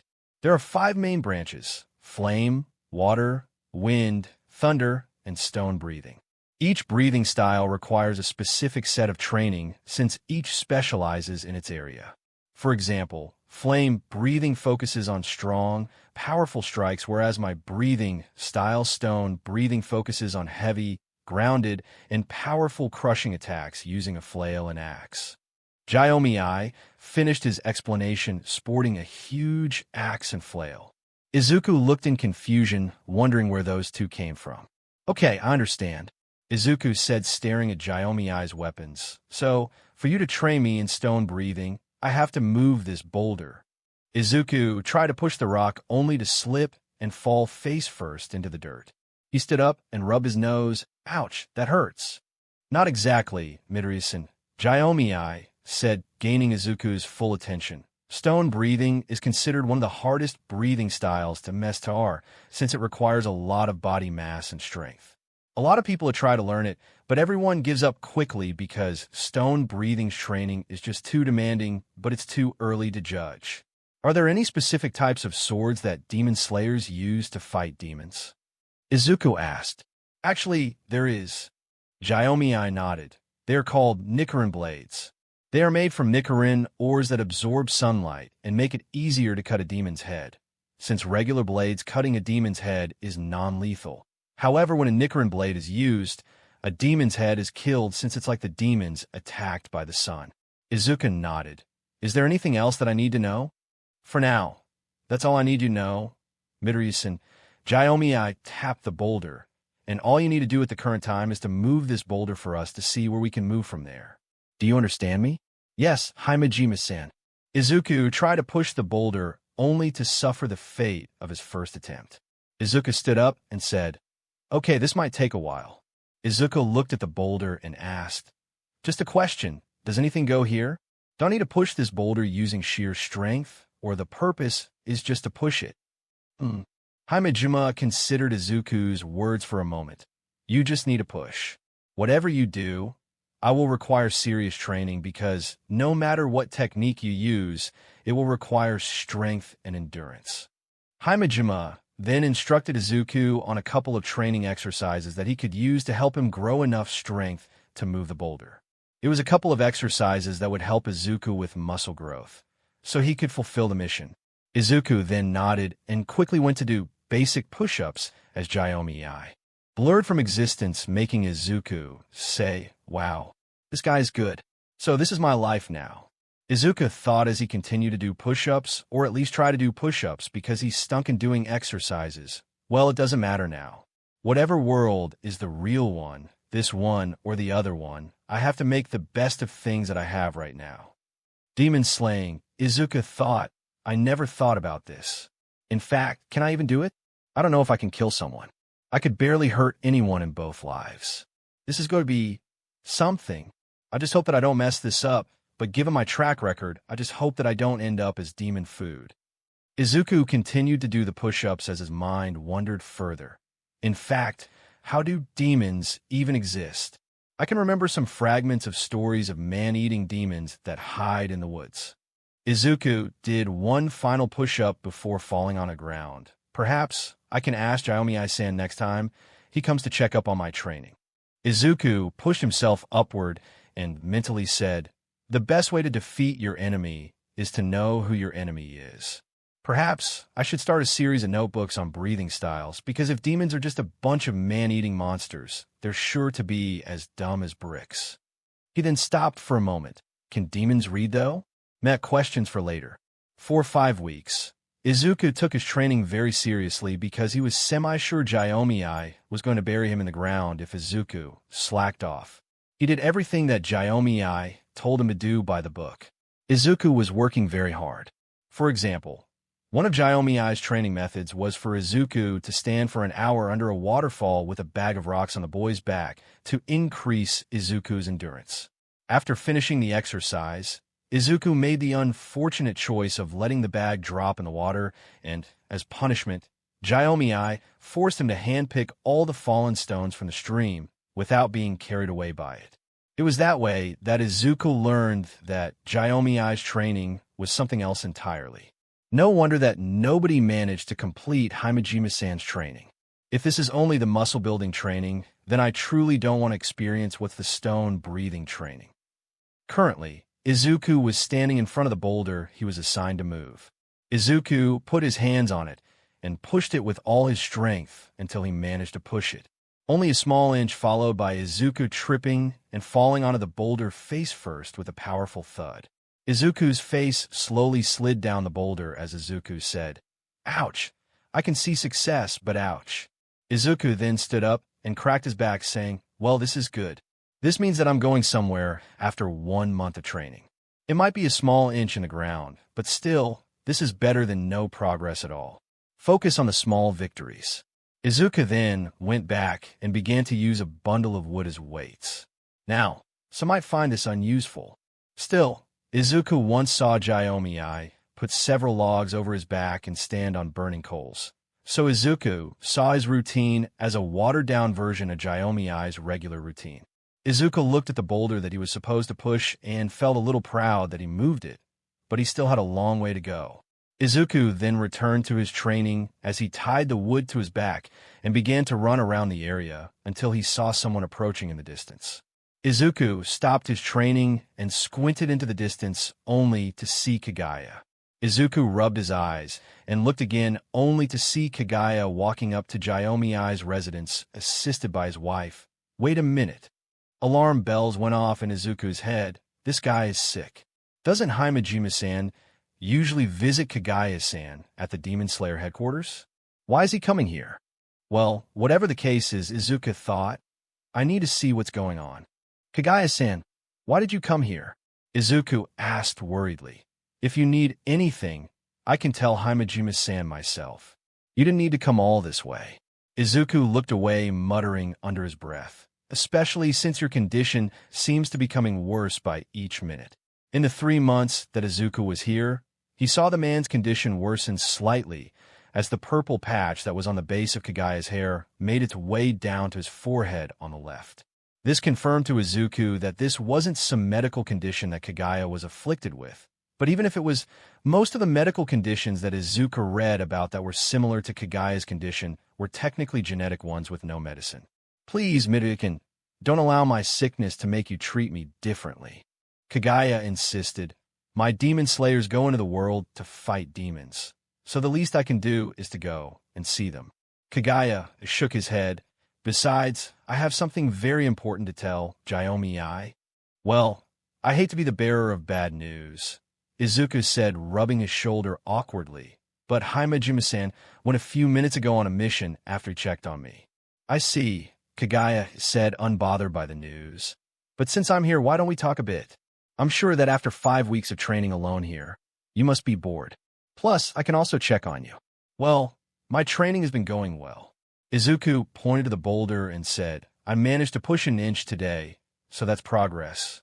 Slow progress, but progress nonetheless. Izuku then looked at the track he was using. I was just starting my endurance by running with what on my back. I see. Great work, Midoriya-kun. Kagaya complimented Izuku. So, tell me, how are your memories coming along? Did you remember anything new during this while? Well, I guess right now I remember all of my family in this life. Izuku said as he sat down and looked up at the sky. I had my mother named Kimiko. My father was named Yamado. I had 4 brothers and 3 sisters. I truly don't know how my parents managed to pull that one off, but then again, some people in different parts of the world have 30 children. So anything is possible. I see. Kagaya said, how would you describe the difference between this family and the one that you say you live with? Izuku was caught off guard, but no one had ever asked him about how he felt about anything. People would mostly use him as a punching bag. Well, both my moms are different, Izuku said, tapping his chin. The one in this world is very supportive of me. Even though we're really poor, she's always telling me to follow my dreams and fulfill them. But I apparently chose to give up chasing my education because my father got in an accident and couldn't walk anymore, so I can go and sell mochi in my village and nearby villages. Izuku hummed a little, though there's that one little pink-haired girl who, when I visited her village, always bought my entire stock for the day. Izuku said with a fond smile. Well, I see you regained very fond memories. Kagaya said, what about your other mother? Well, she's just as nice as Kimiko. But Inko had good intentions that ended up with disasters, Izuku said with a sigh. She always coddled me to the point of treating me like porcelain glass. That any I do would cause me to shatter and break apart. She was always over me, always preventing me from doing something as simple as going on a walk, especially after I was diagnosed as quirkless. Kagaya nodded. I see what you mean, Midoriya-kun, but perhaps this was your mother's way of protecting you. If the world you described is as cruel as it sounds, she must have been very stressed over it. I have 5 children of my own, and I'm always worried about them with my wife. You have 5 children? Izuku asked as Kagaya nodded with Izuku, saying, okay. Izuku then returned to the subject at hand. I get why she did what she did, but this didn't help my self-confidence. Both of my mothers were 100% amazing, but I guess they were both affected by their surroundings, though both of them made amazing katsudan. Izuku joked. Kagaya smiled. That sounds wonderful, Midoriya-kun. The man then asked, what can you tell me about your fathers? I'm sure that you have a lot to share about them. Oh no, this world's dad is so much better. This one is around, Izuku said before he frowned. The other one booked it and went away to his MSDRS in America. I'm sorry for bringing up such bad memories, Midoriya. Izuku simply waved him off as the boy said, nah, I already came to terms with the fact that my dad fled ages ago. This one is so much nicer because even though he's crippled, he cares about me more than the other. Izuku remembered that his family in this world was all dead. Oh, right. He's dead. Izuku then asked, okay, can I ask you something? Kagaya nodded. What are demons exactly?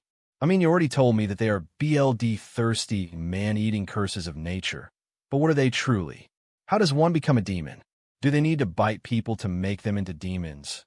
Or is the demonization purpose much more complex? Well, all demons belong to one demon. The one who stands above them all, Kagaya explained. His name is Muzan Kibutsuji. He is the king of demons. His history dates back to the Heian PRD when he first appeared. Ever since he's been making demons to terrorize humanity by injecting people with his BLD, which is the only way to make people into demons. But all those demons that Muzan made were made to help Muzan achieve his goal of immortality by beating the sun. Since like Jiomi explained yesterday, no demon can walk in the sun without disintegrating. Izuku nodded. So, basically, one man who didn't want to die is now terrorizing the world like a massive prick. Izuku rubbed his chin. He sure sounds like a handful, to say the least. Kagaya chuckled a bit. Well, what you said is one way of describing it. Kagaya then asked, "So, tell me, how was your training with Jyomi-ai? I hope Jyomi-ai isn't going too HRD on you." Well, last time I messed up in my training, Mom made me pick all the rocks that were inside the bag I was holding on my back, but I wasn't buried inside the ground like a mole, so that's good, Izuku explained while he shrugged his shoulders. Still, his training is very beneficial, and I also managed to increase my endurance. I can also run much longer right now before I get tired. I see. Kagaya then stood. Well, I hope that in due time you will become a great demon slayer. Kagaya and Amain began to leave as Izuku said, "Thank you for your kind words. What was it that Himejima-san said?" Izuku tapped his hand. "Oh, right. Thank you for your kind words, Oyakata-sama." Kagaya looked back at Izuku with a smile. "You're welcome, my child." Izuku then returned to his training as Kagaya and Amain disappeared. As Kagaya and Amain were away from Izuku's location, Amain asked Kagaya, "Oyakata-sama, why did you come here? You're the one who sent Jyomi-ai on a mission." Kagaya smiled. "I just wanted to check on Midoriya. His story is incredibly intriguing." Kagaya looked at his wife. "I also wanted to check on Midoriya-kun's training. I don't know why, but I feel like one day he will become a splendid demon slayer." Amain nodded as they continued their walk toward their home. About 7 months later, Izuku was holding weighted bags on his back as the sun was setting down with Jyomi-ai yelling, "Midoriya, rest for now. It's almost noon and you need to eat." Izuku gently set down the bags, walked to a bonfire, and sat near Jyomi-ai, who formed Izuku a bowl of soup and a grilled fish. Jyomi-ai said, "Eat up, young man. You've been working very hard." Izuku nodded as he took the bowl and the fish from Jyomi-ai, digging into them. Jyomi-ai then asked, "How was your training coming along, Midoriya-kun? The boulder hasn't been moved since the last time you pushed it an inch from 7 months ago. It's coming along nicely, but I think I'm going to try next month," Izuku said with Izuku taking a bite of the fish. "I'm sure that I'm going to make it work next time." Jyomi-ai nodded his head. As Izuku and Jyomi-ai continued to eat together peacefully, Izuku asked Jyomi-ai, "Hey, Himejima-san, I want to ask something, and it's a little personal. Do you mind that?" Jyomi-ai shook his head as Izuku asked, "Himejima-san, I want to ask you, how did you become a demon slayer?" Jyomi-ai raised an eyebrow. "I mean that you don't strike me as someone who would join the Demon Slayer Corps willingly. You seem too nice and kind for that. Also, you seem very gentle." Jyomi-ai seemed to go silent for a moment before he finally spoke. "You're right, Midoriya. In my youth, I wouldn't have expected myself to end up here, but the world is a cruel place." Jyomi-ai stopped as he rubbed his hands together. "I used to live with a couple of children in a temple. We were all orphans, but we were a family." Jyomi-ai's fists tightened over the beads in his hands. But one night, one child stayed out of curfew and encountered a demon. To save his life, that child allowed the demon into the temple by turning off the wisteria incense. Once the demon was inside the temple, everything went wayward. Jyomi-ai's face was now bulging with veins, for children were killed immediately before I could do anything. 3 others ran outside to save themselves despite my pleas for them to stay, asserting that I would protect them. But it appeared that my blindness made them think I was incapable of such a feat. Sadly, they didn't make it far before the demon killed them. Izuku looked worriedly at Jyomi-ai as the man continued. "Only one child remained and listened to me. It was a very young girl named Sayo, so I gave it my all to protect her." Jyomi-ai's face soured. "I faced the demon head-on, where I continued to P&D on it continuously, but not without sustaining injuries." "Yes," Izuku stated, "you told me about the injury on your head." "Indeed," Jyomi-ai confirmed. "This injury was caused by the demon. The feeling of hitting flesh made me feel disgusted, but I needed to protect Sayo from the demon, so I didn't stop. Somehow, the sun coming up and killing the demon only makes the situation much worse." Izuku commented with Jyomi-ai nodded. The man then carried on. "When the people came, the demon was gone, but that's where the trouble began. Sayo, in her confusion, pointed and said, 'That man, he's a monster,' and this was more than enough for the local police to arrest me. I was sentenced to be executed, but Oyakata-sama saved my life at the last moment. It was at that moment that I joined the Demon Slayer Corps. Jiaomi said. Izuku rubbed the back of his head. Well, I don't know what to say. This is really sad, Himejima-san. Izuku looked away. But I guess what happened that day made you paranoid of people. Yes, Jiaomi nodded. I know that So didn't mean to blame that day, and that she was only a young child who was caught in a confusing and terrifying situation, but I do feel angry that if she had just thanked me that day, it would have saved my life. Jiaomi's face tightened once more. I don't hold what happened over Seo's head, because like I said, she was a small, terrified child, barely 4 years old, but that day did affect my trust in people. Oh, Izuku said, then you must see me as a total liar, especially after the less-than-ideal way I acted when I woke up. Izuku rubbed his shoulder uncomfortably. Honestly, Midoriya, Jiaomi admitted, when I first heard your story, I thought you were lying to seek attention, but seeing how seriously you took your training and working very hard, I began to trust. Jiaomi gently patted Izuku's head. Even though you were rude at the start, I do believe that you're a good person with a good heart. For that, I will train you until you're ready to continue your Demon Slayer training. Jiaomi said with a small smile. Thank you, Himejima-san, Izuku said with a smile of his own. 1 month later, Izuku stood in front of the huge boulder. Izuku decided it was time to finally move this boulder. Izuku knew that he wouldn't be able to move that boulder with sheer strength, because he wasn't Jiaomi. Izuku decided to look for an alternative way, so he decided to use physics to his advantage. Izuku put a couple of logs on the ground after he made the ground moist by throwing water on it. Standing in front of the boulder, Izuku put his hands on it and used all of his strength. He then began to push, putting all his power behind it. The combined effort of Izuku's strength, the wet ground which made the friction less, and the logs that helped with the movement of the boulder. The boulder began to slowly inch away from its spot, getting moved on the ground. Izuku's muscles bulged as the boulder continued to move it. Izuku's body cried in protest, but he didn't give, continuing to push the boulder until it was near the waterfall away from where it used to be. Izuku finally stopped as he looked back where the boulder was. Izuku sighed in relief. Finally, this is amazing. I managed to do it. I moved this boulder from where it was. Izuku took deep breaths. Thank you, Himejima-san. Thank you for teaching me a little about total concentration breathing. Later that day, Jiaomi came and inspected Izuku's job and nodded. Good job, Midoriya-kun.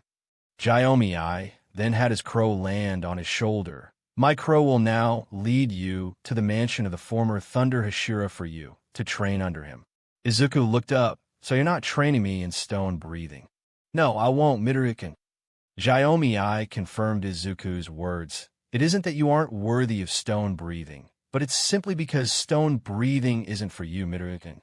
It is best if you go and train with another person, so I already arranged for you to go to the Thunder Hashira's mansion. Izuku nodded as he cracked his neck. Izuku stood up. Now, when do I go to meet the Thunder Hashira or the former one? Rest now, Jiaomi said, and tomorrow you set off first thing in the morning. Izuku nodded as he sat to rest. It would be a little sad that he won't see Jiaomi or Oyakata-sama anytime soon, since Izuku truly grew to respect both of them deeply. 6 days later, Izuku followed Jiaomi's crow until he reached the Thunder Hashira's mansion. It was there where Izuku knew that he'd begin the next step in his journey to become a demon slayer. Toshio Era's secret. Izuku jumped from nowhere, smiling as he said, Hey guys, welcome back to a new Toshio Era's secret. Izuku leaned forward and said, Already knew through the story that the names of my parents in my previous life were Kimiko and Yamato, but do you know the names of my 4 brothers and 3 sisters? Their names are Akio, Momoko, Hibara, Haruto, Akira, Ibara, and Kenji. Of course, I'm the oldest, with my siblings' names being arranged in a go order. See you next time, guys. Storm breathing. As Izuku entered the Thunder Hashira's mansion, he wondered what kind of training he would hellish receive here.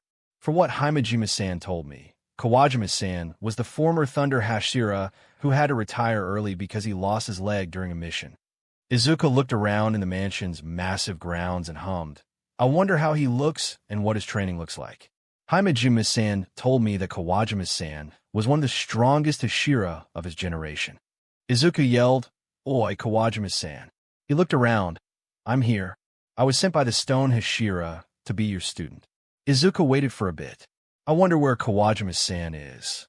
Izuku then entered the main mansion. Hello. Is anyone home? I'm here for training. Izuku announced his presence. You have horrible spatial awareness, a voice behind Izuku said. You need to be better, like a cat being caught off guard. Izuku jumped back and turned around to face the owner of the voice, only to see a very short man standing in front of him. Izuku blinked and took in the features of the man. He was a short, elderly man with visible forehead wrinkles and large, slanted eyes, as well as a straight scar with even 6 prongs running along his right cheekbone and pale skin tone. He had notably bushy eyebrows and a large mustache, as well as slick white hair that he wore smoothed down to puff out around the base of his head, with what would have been a fringe also swept back away from his face. The man also had his right foot missing and was replaced by a wooden peg. Izuku calmed down. Okay, that's embarrassing. But still, he's different from what I expected him to be. Izuku thought, but shook his head. Looks can be deceiving, though. Izuku said, I guess that you're Kawajima Jigoro, right? The man nodded, dusting off his jinbei, and I suppose that you know who I am by now. Izuku rubbed the back of his head. I kinda introduced myself many times by now. Izuku chuckled awkwardly, as Kawajima chuckled too. Kawajima said, All right, kid. I'm the previous Thunder Hashira, as you figured out. He then walked and ushered Izuku with his hand to follow him. Going forward, I'm going to train you, kid. He faced Izuku. My training will not be easy. It will grind your bones till they're dust, but at the end of the day, it will help you become the best demon slayer you can be. If I go HRD on you, it's because I have your best interest at heart, future boy. Kawajima continued walking. Are we clear? You know about my story? Izuku asked. You know everything. Even about quirks. Kawajima cut him off. Yes, I know. Oyakata-sama told me everything through a handwritten letter sent by one of the crows. He wanted me to be up to speed. He turned and looked at Izuku. Personally, I don't believe your story, but to be honest, it does sound interesting. Izuku nodded. You said something about crows delivering a message to you. Kawajima nodded, so what? The Demon Slayer Corps has some kind of messenger crow system, like how messenger pigeons work. Izuku hummed. It must have taken a lot of training to make this happen. Kawajima shook his head. No, not really. The crows we have here at the Corps are a little different from any other crows out there, even for messenger pigeons. Izuku blinked as Kawajima added. The crows we have are trained to be able to speak and relay information. Izuku marveled, talking crows. That sounds kind of cool. He hummed. So, I guess that the crows are the ones responsible for distributing missions to the slayers. Izuku muttered. Yes, that's their job, Kawajima replied. But enough of that. Today, I will be your first step in becoming a demon slayer. But to accept you as my pupil, you have to do something first. He noticed Izuku's face twisting in confusion. It's an exercise and a test of sorts. It will help you. Okay, but what will happen if I fail the test? Will you send me back? Izuku asked, making Kawajima laugh a bit. Did I say something funny? Izuku moved his hand through his hair. No, I won't send you back, but I will make you do it over until you prove you're ready. Kawajima explained. Plus, I believe that all my students have potential in them, no matter their origins. Okay, I'm ready. What do I have to do? Swim up the stream like a salmon fish? Izuku asked. Do I have to move a giant boulder like I did with Himejima-san? I can do it again. Izuku was whacked on the knee by Kawajima with the old man's stick. Ouch, what the heck? What was that for? You talk too much, Kawajima said, but nothing like that. You're training in thunder breathing, not water breathing. If you were, perhaps my colleague would have made you swim up the street like a fish. Izuku nodded as Kawajima added. This exercise will help you increase your situational awareness. Even the best of the best need to be aware of their surroundings because you're no good on the field if all the demon needs is to be quiet to get the jump on you. So this exercise is, Izuku said and waited for a reply before saying, is being this mysterious part of being a demon slayer trainer? Izuku groaned, because it's kind of getting old. Izuku was whacked again as Kawajima said, like I said, you talk too much, but if you need to know. This exercise, well, it is something that an old friend of mine in the Demon Slayer Corps taught me to help demon slayers with their skills. You could say it's an obstacle course of sorts. So, I have to jump and dodge some rocks getting thrown at me? Izuku wondered. Well, to be honest, it sounds too simple if you ask me. I thought it would be a bit more challenging. Of course, it won't be that simple or easy. Kawajima said, it will be the hardest point of your training, so hard that it will make what comes look easy, but at why? Kawajima looked and said, wonderful, we have arrived. Let's go, because we need to begin this early. Izuku looked, and his face soured like he ate the world's most bitter lemon. Having spent the last couple of months with Jiomii meant that whenever Izuku had to bring something to the Stone Hashira's house, he had to go down the mountainside mansion and then climb the mountain again. So by this point, Izuku was sick of mountains. So, is this obstacle course behind this huge but lumbering mountain? Kawajima laughed and ushered Izuku to follow him. Yeah, I thought so. Izuku walked and resigned himself to his fate of walking to the top of the mountain. Izuku could only hope that the obstacle course would be easy, but something told him that his wishes would receive the normal treatment they usually get. They will be ignored and put on hold. Izuku then said, Kawajima-sensei, if I pass this test of yours, will I immediately learn thunder breathing, or is there something else I need to do before going there? To learn thunder breathing, you need to learn swordsmanship. So once you pass this test, we'll immediately start training in swordsmanship, Kawajima said as they both continued to climb higher with the air becoming thinner. You noticing it, aren't you? The air is becoming thinner. The higher we climb, future boy. This is an important part that will help strengthen your lungs. Izuku nodded. Well, that's one way to increase one's lung capacity. Izuku said, rubbing his shoulders from the cold breeze on the mountain. So, how long until we reach the top? It shouldn't be any longer, Kawajima said. About 15 minutes until we reach the top. Good. Izuku commented absent-mindedly. Good thing, Himejima-san made me do all these running exercises to strengthen my body. It is really helping make this 1,000-mile hike a lot easier. Izuku finished as he saw Kawajima flash him a smile. This isn't going to be easy. 15 minutes later, Izuku and Kawajima were at the top of the mountain. Izuku looked around him and said, isn't this a little dangerous? It's night, and demons are out and about. Don't worry, kid. Kawajima waved his worry off. This place is constantly protected by demon slayers patrolling it. Kawajima then added, there are also a couple of wisteria trees around here that ward demons off. Those demons can't stand the smell of wisteria and got lost immediately. Okay, now that we poured a ton of concrete in that loophole, Izuku muttered, what am I doing here? Is my job just to go down the mountainside and reach the base while just avoiding obstacles? That sounds easy enough. I can do that. Izuku puffed into his hands to stay warm. Well, you're halfway there, Kawajima said. There's also the fact that you need to reach the bottom before sunrise and not a minute late, because if you don't, you'll have to do it the next day. Kawajima finished. Are the objectives of this exercise clear? Crystal clear, Izuku said and turned around. Wow, tonight's cold as hell. He looked back and saw that Kawajima had already left. Of course, he left. Well, let's get this show on the road. Izuku then began to walk carefully down the mountainside. He knew he had a timer, so he walked at a comfortable pace. What's the worst this old timer can bring onto this mountain? Izuku shook his head. The worst he can do is put some pits in the ground or a small bag of rocks fall.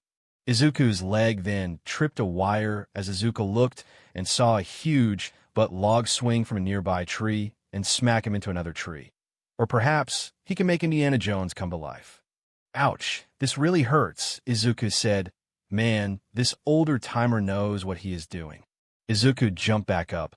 Okay, this time I'm going to be much more careful. Izuku took a step forward, much smarter. He took another step, and much. Izuku took another step, only for a rope on the ground to snag around his ankle and lift him high into the air. Of course, I fell for the classical rope on the ground trick. Izuku facepalmed. Once Izuku was back on the ground, he continued his path down the mountain. He was extra careful this time around. He looked on the ground for trip wires, holes, or ropes. He had a constant streak of luck until his leg hit a small wire, which sent 10 knives flying at him. Izuku's eyes popped from his head, and he quickly ducked for cover as the knives embedded themselves in a tree behind them. "This old man is trying to kill me," Izuku said. Izuku stood up and continued his path, only for 50 meters later to almost fall into a hole filled with sharpened bamboo sprouts. "What the hell, old-timer? This isn't training. This is death." Izuku gulped and charged down the mountain, dodging and jumping over traps until he once again activated a tripwire that sent a huge flying log smacking him in the face. Izuku went flying directly into a pit filled with water. As Izuku adjusted himself, I already miss Himejima-san's training. Izuku came out of the pit and continued his path to reach the bottom of the mountain. "Okay, let's end this," Izuku muttered as he avoided another falling log. "Half an hour before sunrise. I don't know if this kid will make it after all." Kawajima looked at the mountain. Well, he can always try. He then heard rustling in the bushes. Kawajima stared at the bushes as Izuku stalked out of them. "You made it. That's good." "Yeah, I made it," Izuku said, removing a thorn from his side. "This obstacle course of yours." Izuku chuckled a little. "Well, all I can say is that it's something completely." Kawajima then said, "You can rest now. Tomorrow we'll try this again, but this time to help increase your speed while doing this." Izuku nodded. "I know this must be tiring for you, but this will help you in the long run." Kawajima helped Izuku up. "Come on, let's go back to my mansion so I can bandage you up and we can begin your official training." Izuku nodded and trudged behind his new mentor. A couple of minutes later, Izuku was lying in a futon and was snoring happily. Kawajima looked at him. He needs a lot of work, but he has a lot of potential since he isn't afraid of being hurt to get better. He closed the door. "I'll let him sleep for a couple of hours before I wake him and teach him how to swing a katana properly." 5 hours later, Izuku and Kawajima were inside the training room of the mansion. Kawajima threw a wooden katana to Izuku and said, "Break this wooden katana, and I'll break your bones." Izuku nodded in panic, and Kawajima said, "Starting now, your swordsmanship training begins." Kawajima then said, "Show me a sword strike." Izuku stood there and took a deep breath and swung his katana downward. He looked at Kawajima, who shook his head in disapproval. "What? I thought I was good." The pose was horrible. The swing was sloppy at its best. "You were too slow." Kawajima then added, "Your grip on the katana was horrible. If it was any weaker, this wooden sword would have been splinters, kid." Izuku nodded his head. "Okay, is there another else that I need to take note of?" Kawajima added, "You held it with one hand." "What was that?" Kawajima nodded. "You need to hold it with your 2 hands, not just one hand. You also need to stay calm. The katana in your line of work isn't going to eat you. It's going to be your only protector." "Yes, Kawajima-sensei." Izuku then held the katana tightly. "Is this better?" "No, kid." Kawajima shook his head. "Yes, while your grip is better, it's too tight right now. Your grip needs to be firm, but not too tight. Tight grips will reduce your range." Kawajima then made an example. "Imagine yourself holding a small bird, firm yet gentle and relaxed." Izuku let his grip relax as Kawajima said, "That's better." He used his cane to adjust Izuku's position, pushing his feet until they were about shoulder-width apart. "Next, your feet must be about a shoulder-width apart." He then smacked Izuku's knees, making them buckle a little. "Lower your knees a little bit. This will help you with your center of gravity, so you won't fall face first." Izuku nodded as he adjusted his position. "Is this smacking really necessary?" Izuku's reply was a hit to his back as Kawajima said, "Adjust your back, kid. Make it straight." Izuku did just that as Kojima nodded. "Much better. Keep it like this," Kawajima said, These are the basic requirements for having a good katana stance. He then noticed how tense Izuku's body was and smacked him again. What did I say about being tensed up, kid? Relax. Holding your katana this tightly will not help you in a fight. Kawajima said. Okay, I understand, Izuku said, relaxing his neck and shoulders. Can I swing this time? Kawajima looked at Izuku's hands. Your diamante hand is near the tsuba, while the other one is on the butt of the tsuba. Kawajima nodded. Go ahead, kid. Do a swing. Let's see what you got, kid. Izuku then swung the wooden katana forward as Kawajima nodded. Good, but you still need to practice more. He grabbed his own wooden katana. Look at me when I swing it. You can use my swing as a practice for yours. Kawajima readied himself. Watch carefully. Kawajima swung his blade. Izuku looked carefully and studied everything. Kawajima swung the katana in a perfect circular arc and extended his arms, using his body's momentum, before returning the blade to his hip. Kawajima said, Did you watch all of this? Yes, everything, Izuku nodded. I'll try it myself. Izuku swung his katana and asked, How was that? Kawajima nodded and inspected Izuku. Well, I suppose I got the hang of it. You could still do better, so you need to continue training. Kawajima added, Your next exercise is to do 1,000 katana swings. Kawajima walked to the door and grabbed a large stick. Well, kid, I'm not going anywhere. I will watch your progress, and every time you mess up a swing, I will hit you with this stick. Kawajima pointed to the stick he was holding and force you to start again. You aren't joking, Izuku gulped, but I won't give up. I won't allow you to stop me. Izuku swung the katana downward, only to have Kawajima smack him. Again, the man then said, Your shoulders were too tight. Try again. Izuku nodded. Yes, Kawajima-sensei. Izuku swung again, only to receive another smack on the back of his head. Your feet are too far apart, kid. Izuku rubbed the back of his head. Yes, Kawajima-sensei. I'll try to be better next time. Izuku swung his katana again and again. Every time Izuku swung his katana, Kawajima would make him start again because Izuku had made one small mistake. This trend kept on for about 6 hours straight, until Izuku finally did 500 swings correctly, with sweat dripping from his entire body. Finally, it's over. Izuku fell on the ground and spread out like a dried starfish. I can finally rest. Yes, you did a good job, Kawajima said, but I hate to be the bearer of bad news, but you need to do another 1,000 swings. Izuku jumped upward, full of energy. What? Another 1,000 swings? I barely survived the first set. I don't think I can make it past the next set. Izuku cried in terror. Can't I have a 5-minute break? Izuku waited for a reply, but didn't receive one. Okay, I'll begin. It took another 3 exhausting hours before Izuku finally managed to finish the next 1,000 swings, and Kawajima gave 10 minutes to rest. Izuku was sitting as Kawajima came with lunch and put in front of Izuku. Eat up, kid. You put a lot of effort into your training today.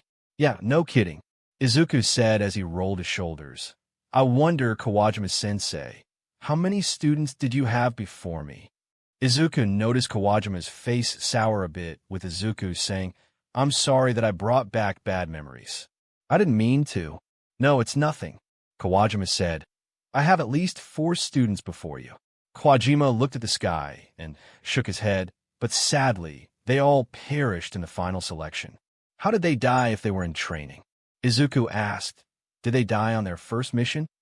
No, they didn't even make it to the first mission, Kawajima admitted. They died during the final selection. They couldn't make it and died before they even officially became demon slayers. Final selection? Izuku asked in confusion. What is the final selection? Himejima-san told me about the breathing styles, but he didn't tell me about the final selection. Is it some kind of trial by fire? A match to the death with one of the Hashira? Ha! Kawajima laughed loudly. Not like that, kid. Kawajima then explained. The final selection is like you described it, a trial by fire, but it's not the Hashira who is putting you to the test, but the demons themselves. Kawajima noticed the confused expression on Izuku's face. I guess you need an even bigger explanation. Yeah, I definitely need a better explanation. Izuku said, but from I understood is that we are sent to fight demons. A one-on-one match, perhaps. Makes sense. No, you're way off, Kawajima said. The final selection has all the Demon Slayer trainees sent to a demon-infested forest. He stopped for a moment before correcting himself. A forest filled with hungry, starved demons who haven't in a while. Those demons are captured and sent to the forest to test the Demon Slayers. Izuku listened carefully. The Demon Slayers in the final selection are required to remain for 7 days and nights in that forest and fend off the hungry demons. So, this is the final selection, Izuku muttered. But isn't it kinda of reckless to send a bunch of Demon Slayer trainees into a demon-infested forest? Izuku asked, how can even the Demon Slayer Corps know who survived or not? Do they send out searching parties? No. The trainees are supposed to make their way up the mountain where the forest is located. Kawajima explained, there, they will find representatives of the Demon Slayer Corps, who will ask them to pick the metal ores that will make their Nichiren katanas. Izuku then nodded. Seems like a harsh trial, but I can't say I don't understand the reason behind this selection. Izuku ran his hand through his hair. Demons aren't something to sneeze off, so if you can't kill hungry, starving demons, then most definitely, you'll be in a huge problem if you're facing well-rested and well-fed demons. Kawajima nodded. It may seem cruel to send children to die, but there's nothing we can do. Kawajima stated, the final selection is a necessary evil, no matter how horrible it seems. This way is the best way to determine who can become a demon slayer and who can't. Well, I promise that I won't die in this final selection thing. Izuku stood and went to train. I won't stop training until my arms fall off. I'm going to beat this final selection thing, Kawajima-sensei. Kawajima smiled. Well then, since you're so fired up, I want you to do 10 laps around the mansion lands. Izuku nodded and went to do the laps as Kawajima shook his head. What a kid. He smiled a bit, but I think that he will come through. Run faster, kid. Run faster. For the next 5 months, Kawajima trained Izuku, making the boy do all types of exercises. First, Izuku needed to continue the workout regimen that he started with Jyomi-ai, so it wasn't unusual to see Izuku running around the grounds of the Thunder Hashira mansion, doing push-ups or pull-ups. Izuku also made makeshift weights, which he used to lift to strengthen himself. Kawajima also trained Izuku in swordsmanship. Izuku would usually be seen striking a wooden dummy. Izuku would spend hours hitting the dummy until Kawajima told him to rest. Izuku would also be seen swinging a wooden katana, perfecting his skills with Kawajima overseeing his progress. There were also occasions where the old, short man would test Izuku's skills himself. The first time that happened, Izuku tried to go easy on the old man, but soon learned that just because his mentor is an old man, he was by no means a helpless old man. Kawajima mopped the floor with Izuku's pride so thoroughly the first time they had a match. It was a humbling experience for Izuku. Kawajima also trained Izuku in total concentration breathing, where Izuku would spend hours meditating, trying to hold total concentration breathing as long as he could, taking deep, slow breaths, allowing air to circulate through his body. He would also have long runs to increase the capacity of his lungs and endurance. Izuku would also use Kawajima's mountain training as a way to increase his mastery over total concentration breathing. Izuku also used special gourds to help increase the capacity of his diaphragm, giving him greater control over total concentration breathing. These training methods were the constant regulars in Izuku's life at that point. The mountain training also helped increase and sharpen Izuku's senses. Due to the constant treks down the booby-trapped mountains, Izuku managed to increase his situational awareness, and he began to be able to anticipate where the traps might be or be fast enough to dodge any traps that were triggered. This also helped Izuku become faster and have higher endurance. After all these 5 months, the moment came. Kawajima was going to start training Izuku in thunder breathing. For Izuku, this was a LBR of all the hard months of training. Izuku was so excited for this moment. He woke up early and went to meditate in the training room. When Kawajima walked into the training room later, he laughed.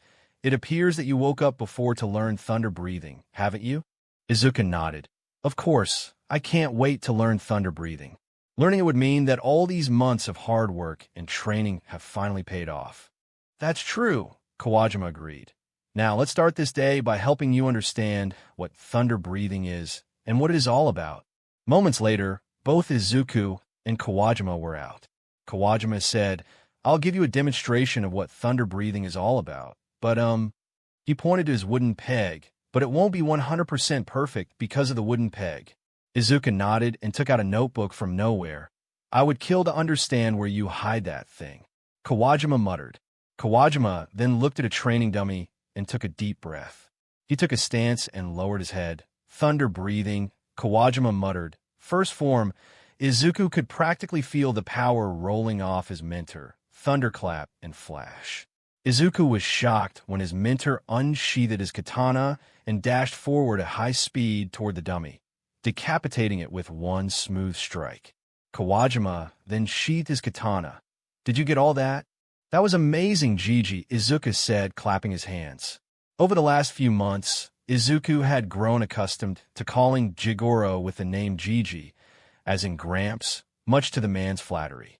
Good. I'm glad that you saw that, Jigoro said. Now look, thunder breathing is all about speed.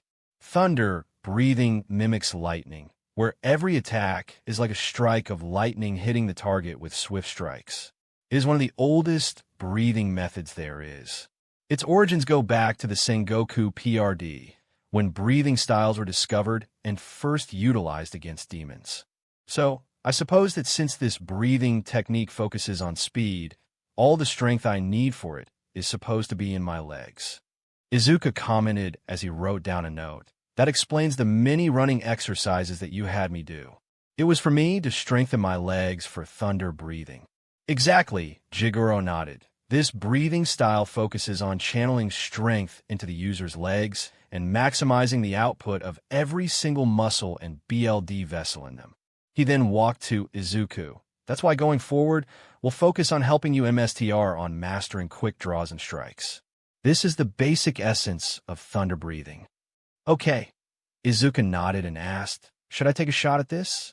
Try for the first time. Jigoro hummed. Let's see what you got, kid. Try your best. If you don't fail and learn from your mistakes, you won't pass. Jigoro pointed at a dummy beside the one he hit. Strike that one. Izuku nodded and took a stance. Let's do this. Izuku muttered. He took a deep breath, allowing total concentration breathing to strengthen his body. Thunder breathing. First form.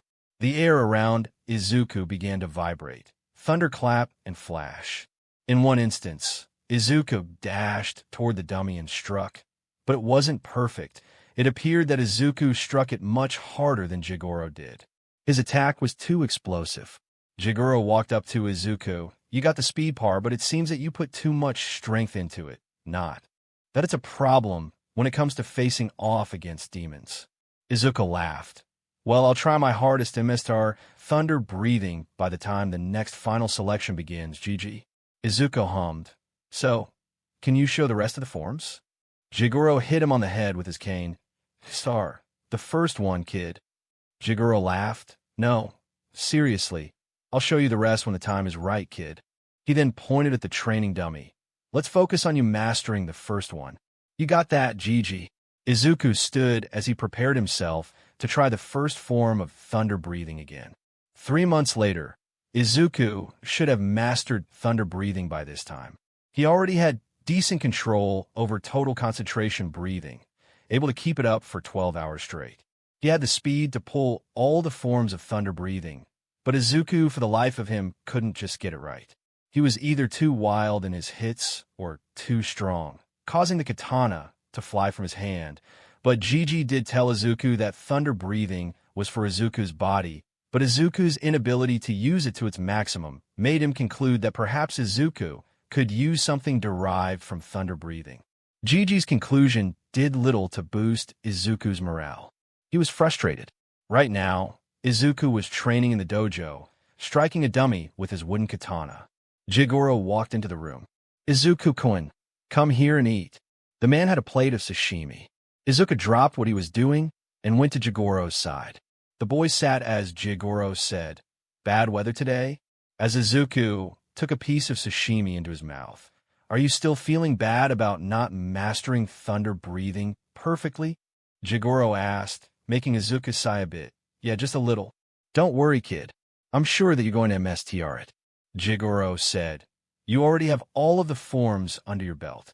This means thunder breathing, or at least a derivative of it, is your breathing style." He took a piece of sashimi and added, "Besides, why the hurry? Take as much time as possible, kid. You need to be capable of using the breathing style once you head to the final selection. If you train in a hurry, then you will surely die and become a demon snack." Izuku shivered as he complained, "Gigi, did you have to plant this terrifying image in my head?" Izuku rubbed his shoulders, imagining a demon biting his face off and eating it with glee. His brown hair fell a little at the terrifying thought. He didn't kill himself only to wake up and become a demon's afternoon snack. "I only want to make you happy, Gigi." Jigoro put a hand on his chest. "Izuku," he said, smiling. "Kid, I'll be happy if you go to the final selection and return in one piece, not go there unprepared and get slaughtered." Hi.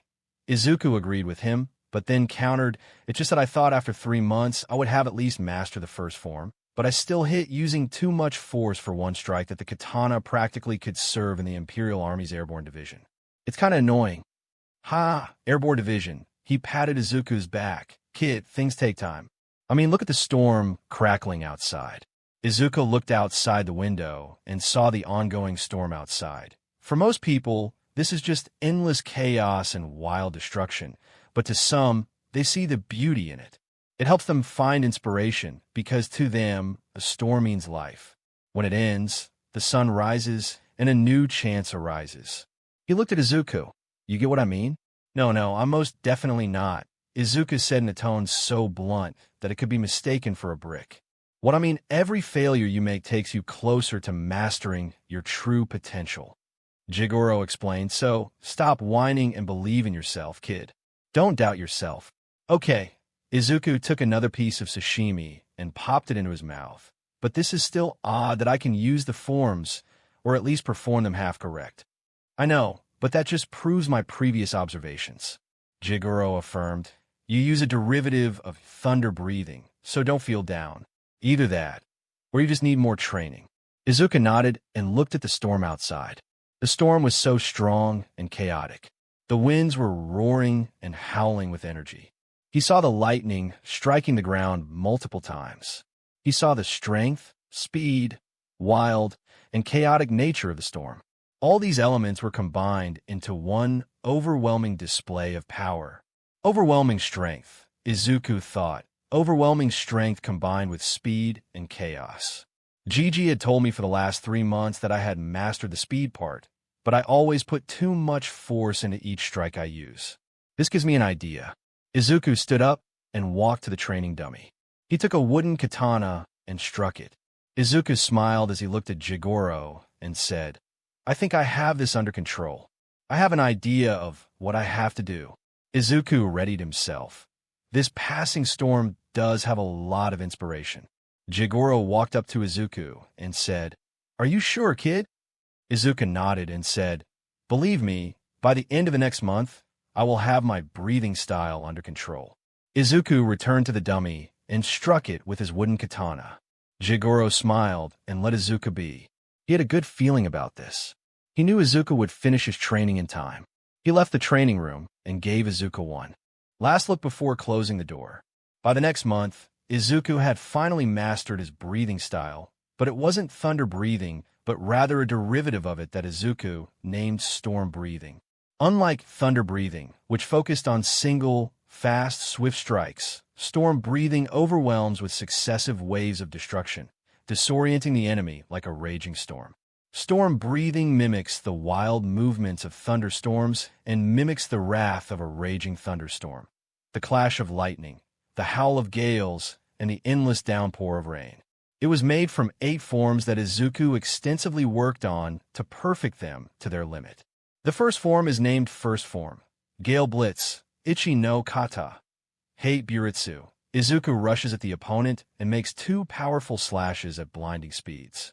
This form bears a striking resemblance to Thunder Breathing's Thunderclap and Flash. The second form is named second from Thundering Slice and I no Kata. Guzen Kiri. Izuku dashes at the target and jumps above their head, and while falling back down, Izuku slashes through the target's neck, decapitating them. The third form is named third form. Roaring Downpour. Sen no Ka. Go Todoroki. Izuku uses rapid, successive slashes from multiple angles, imitating sheets of rain hammering down on the target, overwhelming them with constant pressure. The fourth form is named fourth form. Black Squall, Shur no Kata. Kuro Erasure. Izuku vanishes into erratic, high-speed movements, striking unpredictably from blind spots. This mimics the disorienting chaos of a squall, where visibility and predictability vanish. The fifth form is named fifth form. Twister Surge, Go no Kata. Suicida. Izuku unleashes a relentless torrent of circular slashes. As the user bursts toward their target, each spinning strike kicks up dust and wind, forming a moving mini-twister that obscures vision and disrupts incoming attacks. The whirlwind of slashes not only overwhelms opponents, but also clears the path for a decisive finishing strike, embodying the chaotic fury of a storm in full motion. The sixth form is named sixth form. Grim Tornado, Roku no Kata. Kawashi Tatsumaki. Izuku slashes the blade vertically, diagonally, and horizontally, alternating rapidly between the three for about 3 seconds. The seventh form is named seventh form. Scorching Wind. Severed Lightning. Shurchi no Kata. Shikafu. Denrai. Izuku dashes forward and lifts the sword upwards towards the top right and performs a X motion slash with up to 2 strokes. And each one has the full force of Izuku's upper body into each slide, before flipping over and doing a horizontal slash toward the demon's neck, after he had weakened it with the 2 previous blows. The eighth form is named eighth form. Eye of the Storm. Hachi no Kata. Typhoon no Mi. Izuku first stands still and calms his mind and senses, before he charges forward around the battlefield and strikes the target multiple times at an immense pace, while also blocking attacks and countering. Izuku was now technically prepared for the final selection. He was still mastering and perfecting his new breathing styles, but in Jigoro's eyes, Izuku reached the final point of his training. The last days before Izuku were sent to the final selection, he spent most of his time either perfecting the finer details of storm breathing or sparring with Jigoro to make himself better. Izuku was now sitting near Jigoro as they both sipped cups of tea. Jigoro said, "Izuku-kun, I'm sure that you know by now that I give you full permission to go to the final selection." Izuku put his cup down as Jigoro added, "You already finished your training. You have a breathing style that you have somewhat decent control over. You have good instincts. There's no reason to stop you from going there." Izuku nodded as Jigoro asked, "Do you have any questions?" Izuku asked, "Is there anything that I need to know about the final selection that you haven't told me?" Jigoro paused. "I know that you told me everything about the final selection a couple of months before, but do you have anything else that you need to tell me?" "Yes," Jigoro confirmed. "Good thing that you reminded me. I need to talk about something regarding the demons in the final selection." Jigoro then asked Izuku, "Have you heard about the term demon BLD arts before, Izuku?" "Yeah, I guess I heard Hamajima-sen once talked about it," Izuku admitted, but he never elaborated too much. "He told me that my future MSTR will explain things to me in detail." Jigoro nodded. "Well, demon BLD arts are a demon's special ability. Think of it as a power that a demon gains once they have consumed enough people." Izuku was now listening intently. "No demon BLD art is the same. I once faced a demon with an ability to control vines, and well, it was quite the hassle to kill him. The demon who took my leg off." Jigoro pointed to his wooden peg. "It had an ability that allowed it to throw razor-sharp wind, and I had to sacrifice my leg to defeat that thing." Jigoro stopped a bit. "Man, I hate that demon for making me retire early." Izuku chuckled a bit before opposing himself. "So, Basically, there could be demons in the final selection who have somehow hunted down many slayers over the years, giving them these demon BLDR things, and I need to be careful when I face them, right? Jigoro nodded. Yes, I wanted to know that before you head to the final selection. I want you to go to that place, knowing what you're going into. Izuku nodded with a smile and gave a thumbs up. For weeks later, Izuku arrived at the site of the final selection, and his face immediately soured. Of course, it's a mountain. It just has to be a fat-ass mountain. Izuku's shoulders slumped. Why does it have to be a mountain? Izuku asked himself and climbed the stairs. I know Gigi told me that the final selection takes place in a wisteria-covered forest on the side of a mountain, but, Izuku walked up the mountainside side, staring at the wisteria trees that covered everything. He held his sword tightly to his side, making sure to treat it like it was a part of himself, because if he lost, he knew that he would lose his life. Izuku whistled, admiring the appealing scenery. Mount Fujikase is truly magnificent, Izuku muttered as he finally arrived at the beginning site of the final selection. He stared around and saw many other Demon Slayer hopefuls standing there or talking to each other. Izuku decided to focus on himself and walked to the side. Izuku looked at the entrance, which would lead to the actual final selection. He muttered quietly to himself, I hope that I don't end up as a demon snack when this all boils over. He once again shuddered at the mental image of a demon cutting him open and eating his guts as Izuku muttered to himself, How terrifying is my imagination? He shook his head and said, Focus, Izuku. You can do this, Izuku. Izuku muttered, You've trained for months on end. You've been put through the ringer more than once. You've survived booby-trapped mountains daily, so a demon-infested forest isn't that too hard. Izuku's face stopped and fell. He then recomposed himself. No, you can do this, Izuku. Gigi trusts and helped train you really hard. Himejima-san also trained you and believes that you can become a capable demon slayer, and so does Oyakata-sama. You have to believe in yourself, Izuku. You can do this. Don't feel scared or down, because those feelings will make you trip and fall. Believe in yourself. Izuku was so deep into his little cheering dialogue that he didn't notice someone slowly making his way to him, until the person whispered softly into his ear, Are you okay? Like what happened when Izuku first met Jigoro. Izuku was like a cat caught off guard, jumped backward, only to have the lovely experience of slamming into the trunk of a wisteria tree. Izuku groaned as he looked and saw people all around him look at him and whisper to each other. Izuku mentally groaned.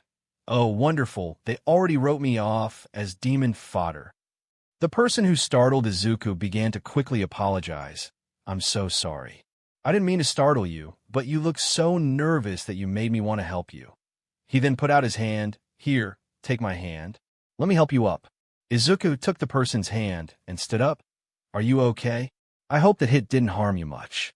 Nah, wasn't anything too serious. Izuku waved him off. My mentor hit worse than that. He then looked at the person and realized something, that he was actually a shit and that he was talking to a girl. A heavy blush covered his face, because if there's one thing that is consistent in Izuku's life, it is that no matter what life Izuku is in, he's horrible when it comes to talking to girls. The girl in front of him was of a rather slim build. She was rather tall for her age and had notably red lips in contrast to her pale complexion. She had long, straight hair of a dark black color that reached just below her waist, worn down with two shorter clumps over her shoulders, and arched, ear-length bangs on either side of her face.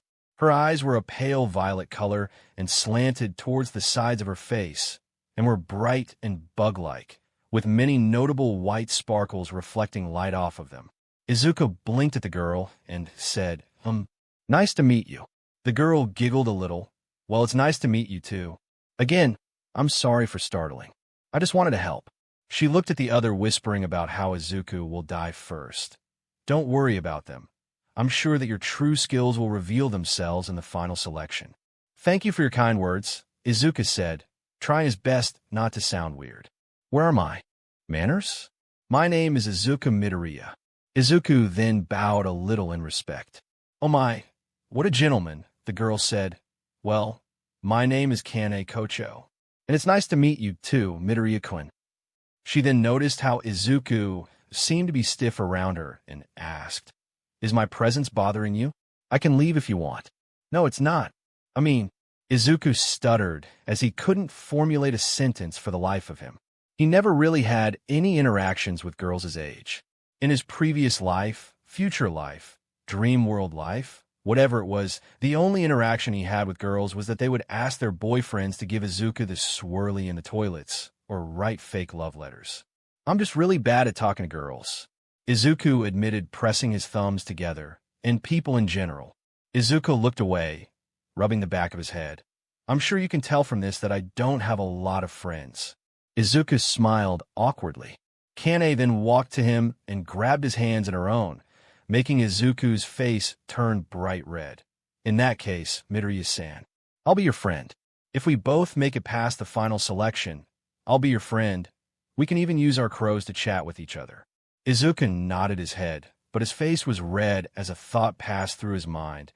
A appealing girl is grabbing my hands. Izuku quickly realized something else. She's also talking to me. Izuku looked at Kane's face and noticed a soft blush of pink on her face. He sighed and said in exasperation, I said my thoughts out loud, didn't I, Kocho-san? Just a teensy bit, Kocho replied before she added, but you're not too bad yourself. You look quite nice. She grabbed Izuku's cheeks and pinched them, so pinchable. Kane didn't know that by her actions, she was making poor Izuku go through more mental loops than a demon slayer surrounded by a horde of demons. Kane then stopped and clapped her hands. So, did you forgive me because I gave you the fright of your life a few moments ago? Izuku said, Yes, of course. He then added, Plus, it's much better to have the pants scared off me by another demon slayer than by a hungry demon trying to tear my face off and have its afternoon lunch. Wouldn't you agree? Kane nodded. Of course. So, tell me, Midoriya-san, what's your breathing style? Izuku replied, Mine is something original. It's called. Izuku then noticed that everyone was converging on the entrance of the wisteria forest before saying, Well, it appears that we will have to cut our conversation short, Kocho-san. I think that the final selection is about to begin. Kane looked and saw all the Demon Slayer trainees heading to the gate and nodded. Well, Midoriya-san, let's be friends if you pass the final selection. I'll be waiting for you. Kane waved goodbye as she headed to the entrance, with Izuku following stiffly as he mentally said, I did it. I talked to a really appealing girl. I also became her friend. If I die, it will be with no regrets. He then stood with the rest of the Demon Slayer trainees in front of the gate of the wisteria forest, waiting like the rest to say what was happening. Izuku noticed Lady Amain walking to the gate and standing there looking at the trainees. A shiver traveled down Izuku's spine due to the woman's intense gaze. Don't get him wrong. He was thankful for the woman treating his wounds, but it was like she had a 1,000-yard gaze that you couldn't tell if she was looking at you or through you. In simple terms, her gaze terrified him. Not that he would say that out loud, lest he wanted Jiomi-ai to bury him in the ground like he's a mole. The woman coughed and said, Welcome, all, to the final selection. I guess that you all have been briefed about what was going to happen today. Starting from this moment, you will all enter a wisteria forest with little to no sunlight, filled with hungry demons. The trainees remained silent. Once you enter the wisteria, you're on your own. No one is going to save you. So those who think that they aren't ready yet, please leave for your sake. The main objective is for you all to spend 7 days and 7 nights while surviving countless demon attacks. She scanned all of us and asked, Any questions? When no one replied, she moved to the side and said, You may enter. As Izuku and all the other trainees entered the wisteria forest on Mount Fujikaisen, Izuku said, Here goes nothing. Toshio Era's secret. Izuku and Kane jumped from nowhere as they said, Hey, guys, welcome to a new Toshio Era's secret. Kane looked at Izuku and said, Did you know that Izuku's real name in this life is Minato? Izuku nodded, Yeah, but I use my OL other name because I'm so used to it.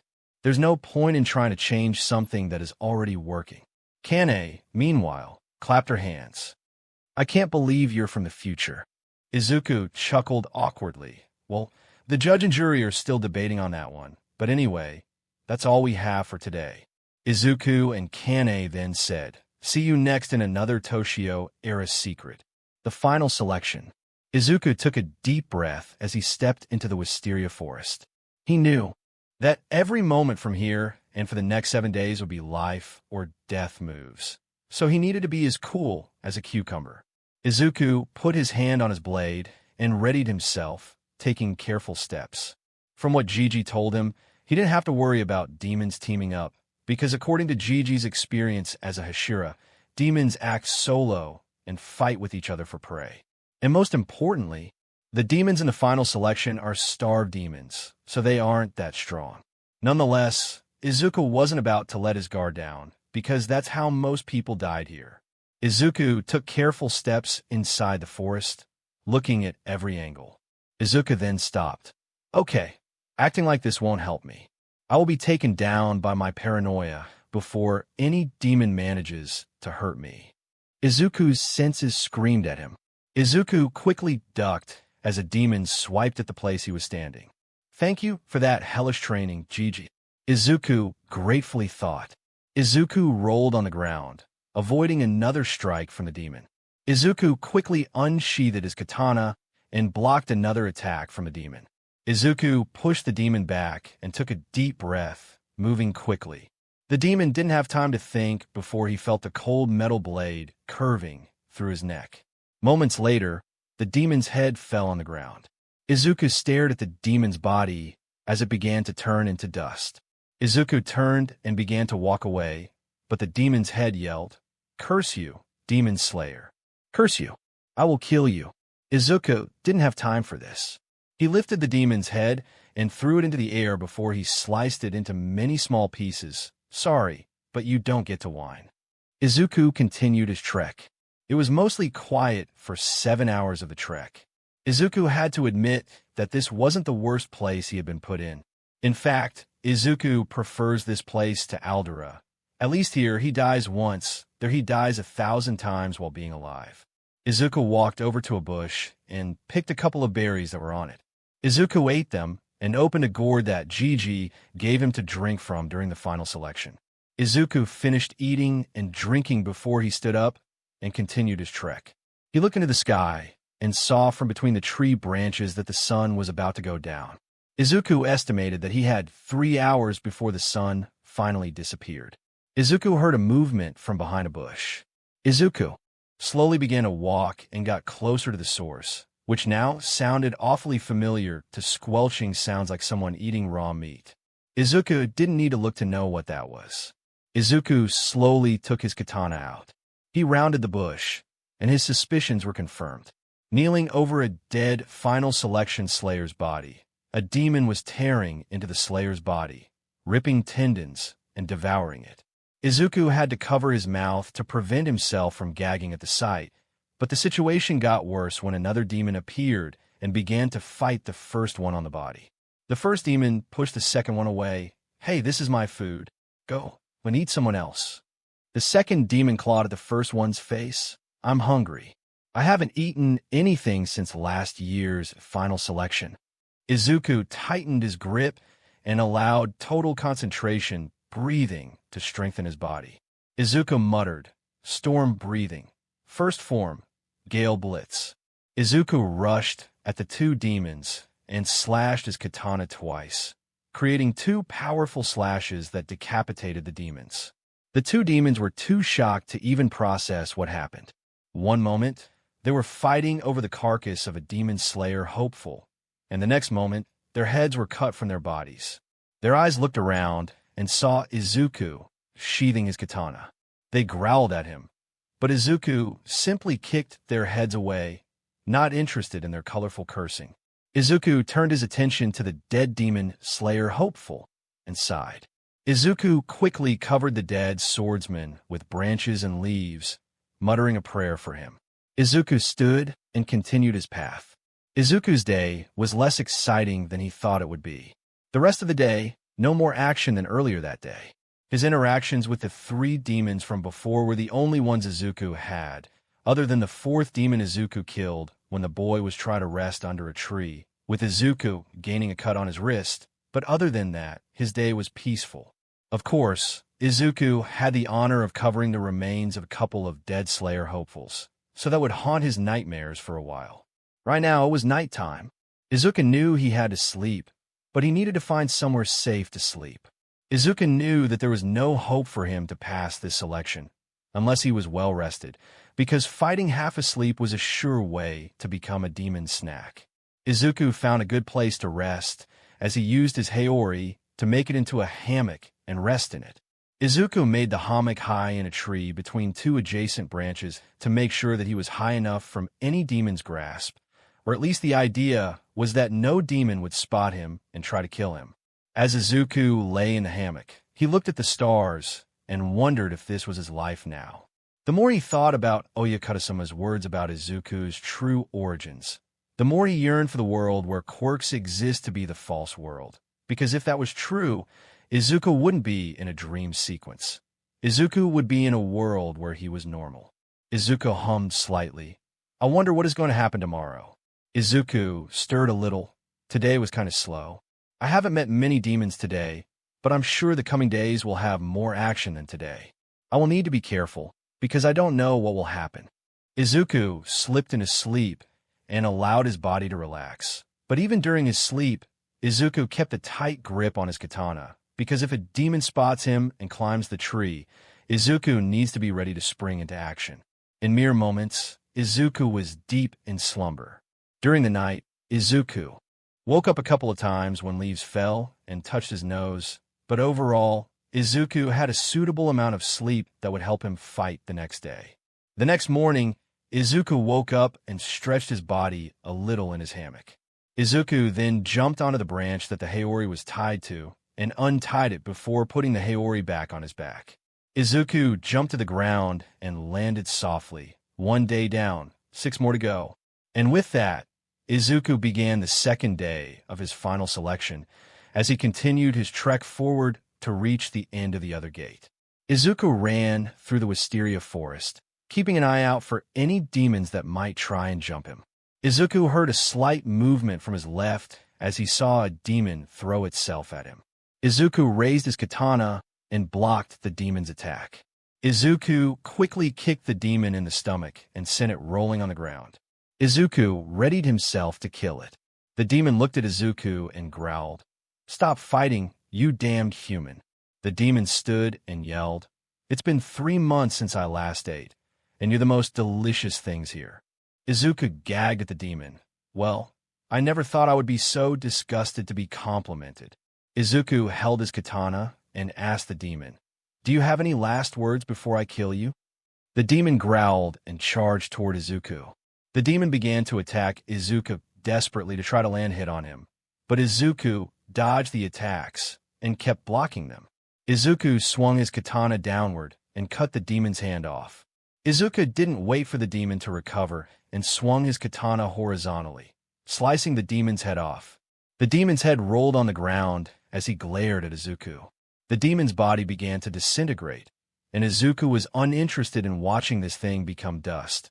So he continued his march, unbothered by the demon's curses as the monster's head became dust. For the next few hours, Izuku's journey was remarkably peaceful and uneventful. He didn't find too many demons, so Izuku mentally sweat dropped. Man, if this becomes a trend, I will be known as the person who passed the final selection by pure luck, because he didn't encounter too many demons. Izuku hummed to himself and said, "So far, so good." Izuku finally reached a clearing and sat down to rest a bit. He took from a small pouch he had a couple of the berries that he had picked yesterday and ate them. Izuku heard movement and readied himself for a fight. He looked behind him and saw a bush moving, so Izuku approached it slowly. He held his katana high and prepared to swing it down, as another demon slayer, Hopeful, came from the bushes. The demon slayer Hopeful, a boy about Izuku's age, looked at the katana aimed high and yelled, "Whoa, calm down. I'm not a demon. I'm like you. I'm not a demon." Izuku, still weary, asked, And how am I supposed to know this isn't some trick by some demon? I'm not a demon. Just look. The boy lifted his left arm, which was covered by a bloody bandage. See, if I weren't a demon, would I have an injury that is still bleeding? Izuku calmed and said, I guess so. Izuku walked to the boy and took his hand. Let me see it. Izuku looked at the injury and sighed. It isn't too deep. Just a flesh wound, but be careful. You need to tighten this bandage you made, so it won't continue bleeding like this. Izuku looked at the boy and gave a handful of berries. Here, take some. Izuku put some in the boy's hand. You need all the energy you can get in this place. The boy looked at the berries and ate them. Thanks. I really needed this. Izuku said, Don't tell me. You didn't bring any food with you. The boy looked away and said, My MSR was urging me so much not to be late, I forgot. Izuku stared at him. Wow, your MSR sound like a handful. Izuku put another berry into his mouth and gasped. Where are my manners? My name is Izuku Midoriya, and your name is... The boy hummed. Izuku Midoriya. What a peculiar name. The boy shook his head. My name is Isamu Shinso. The boy sighed. And regarding my MSR, yeah, he is seriously high maintenance. Well, my MSR is a little like that, Izuku commented, but at the same time, he is really caring. Izuku took out his notebook and asked, So, what kind of breathing style do you use? Well, that's new. Isamu said, Well, I use my own creation. I call it ice breathing. It has 6 forms. Isamu leaned his back on the ground and sighed in relief. I made it after water breathing proved to be tricky for me. Izuku hummed and wrote Isamu's words. So, what's your breathing style? He looked at Izuku's Haori, but I guess it's thunder breathing if the design of your Haori is something to go by. Izuku laughed a little as Isamu said, Am I wrong? Yeah, I too made my own breathing style. Izuku puffed his chest. I call it storm breathing. Isamu hummed, storm breathing. It fits you. Isamu straightened his back. So, why did you decide to kill demons? I know you didn't just happen to walk by a help needed poster and just join the Demon Slayer Corps. Izuku laughed harder at Isamu's joke. You're right. I didn't just happen to stumble on the Demon Slayer Corps. Izuku answered him. My family was killed when I was selling mochi in the town, but when I returned and found my family a bunch of corpses, I tried to fight the demon, but I had my butt handed to me. Izuku sighed deeply. The stone Hashira saved me, and one thing led to another, and here I am. Man, so you lost your family too. Isamu sighed. I know the feeling. I just want to get wood from the town, and I returned and found my entire family slaughtered, with only my 3-day-old baby alive. So I tried to hold the demon off him, but I was too weak. I would have been killed if not for a demon slayer dropping from the middle of nowhere and saving my butt. Izuku stared at Isamu and said, You have a son. Isamu nodded. But you're as old as me. I married at a young age, 13 to be exact. Isamu said, My parents were very sick, and they wanted to see my offspring. And since I was already running most of the chores with my uncle at the restaurant, my parents decided it would be a good idea for me to marry. He leaned to Izuku. Newsflash, it wasn't, but I made it somehow work. So, did your parents see your kids? Izuku asked awkwardly. Oh yeah, they got better, Isamu said. But man, imagine living in a small house with 3 children and 2 elderly couples. He looked away and blushed, and 2 teens trying to have some privacy. Izuku quickly waved the idea off as Isamu chuckled. Yeah, let's leave that to me. So now what? Where did you leave your son? Izuku asked. When I was told about demon slayers, I decided to let him live with my uncle, while I protect him from the shadows. Isamu said with sadness in his tone, It's better that way. Okay, let's get up from here. Izuku declared, Staying in one spot for too much too will definitely get us killed. Isamu nodded. So, do we team up to make sure that both of us leave this place in one piece? Izuku gave Isamu a thumbs up. Well, to be honest, I have nothing to lose, so let's go. For the rest of the day, Izuku and Isamu continued tearing their way through demons. Izuku killed about 5 demons, while Isamu killed around 3 demons. In the night, the two made a schedule where one would rest while the other would protect them. It made their job much easier, and this way, at least they had someone to protect their backs. The third day began with Izuku and Izuma continuing their trek upward to the forest's end.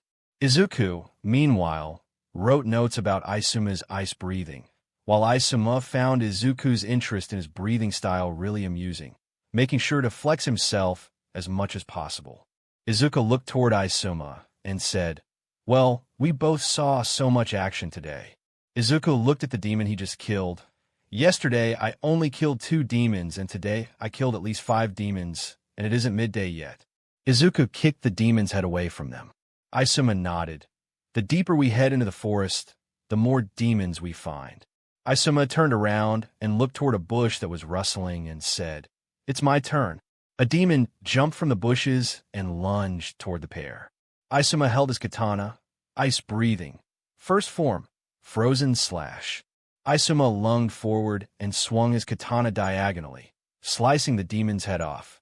Izuku nodded, "Nice kill."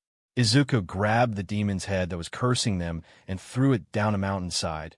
"Man, those things get very annoying when they start cursing." Izuma said, "Geez, you're ruthless." He looked at the demon's disappearing body. "I have to admit, I do feel sorry for them." Izuma sighed. "I still hate them because they are monsters, but I wonder what kind of life they have led to become monsters willingly." "I don't know," Izuku said. If he were in his other life, Izuku would have been like Izuma. He always wanted to be a hero for everyone, even villains, but the memories of the demon who killed his family haunted his mind. It made him angry. To Izuku, at best, demons were just animals that needed to be put down. "I can't honestly see any redeemable qualities in them." Izuma laughed. I know, but still, what I wouldn't want to do too. Hear one demon's story to know why they became a demon. Izuma stood and stretched. "I want to see what kind of shirt-ass life would make someone become a beach for a mega beach like Muzan." "Well, when you put it that way," Izuku hummed in interest. "I can't say that I am not interested." Izuma then bumped Izuku's shoulder. "Come on, let's keep moving before those demons team up on us." Izuma walked forward. "We might be able to take one starving demon at a time, but I don't want to try my chances against a horde of hungry demons." Izuku replied, "Well, Gigi told me that demons never team up together for some reason, so we're safe from a coordinated demon attack." Izuma turned with a bored expression. "And here I am thinking that you make sense." Izuma tilted his head. "Never say never, my friend. You don't know what those morons might be up to eat." Izuku nodded in agreement. "Yeah, better safe than sorry." Izuma exclaimed, "Now you're talking.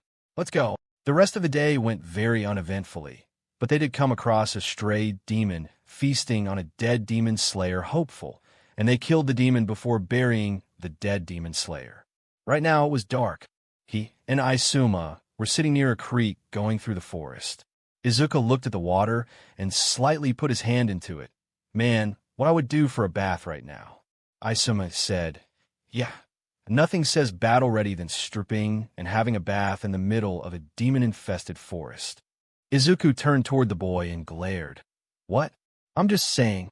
"Yeah," says the guy who smiles like a skunk. Izuku muttered dryly, "But I still want that bath."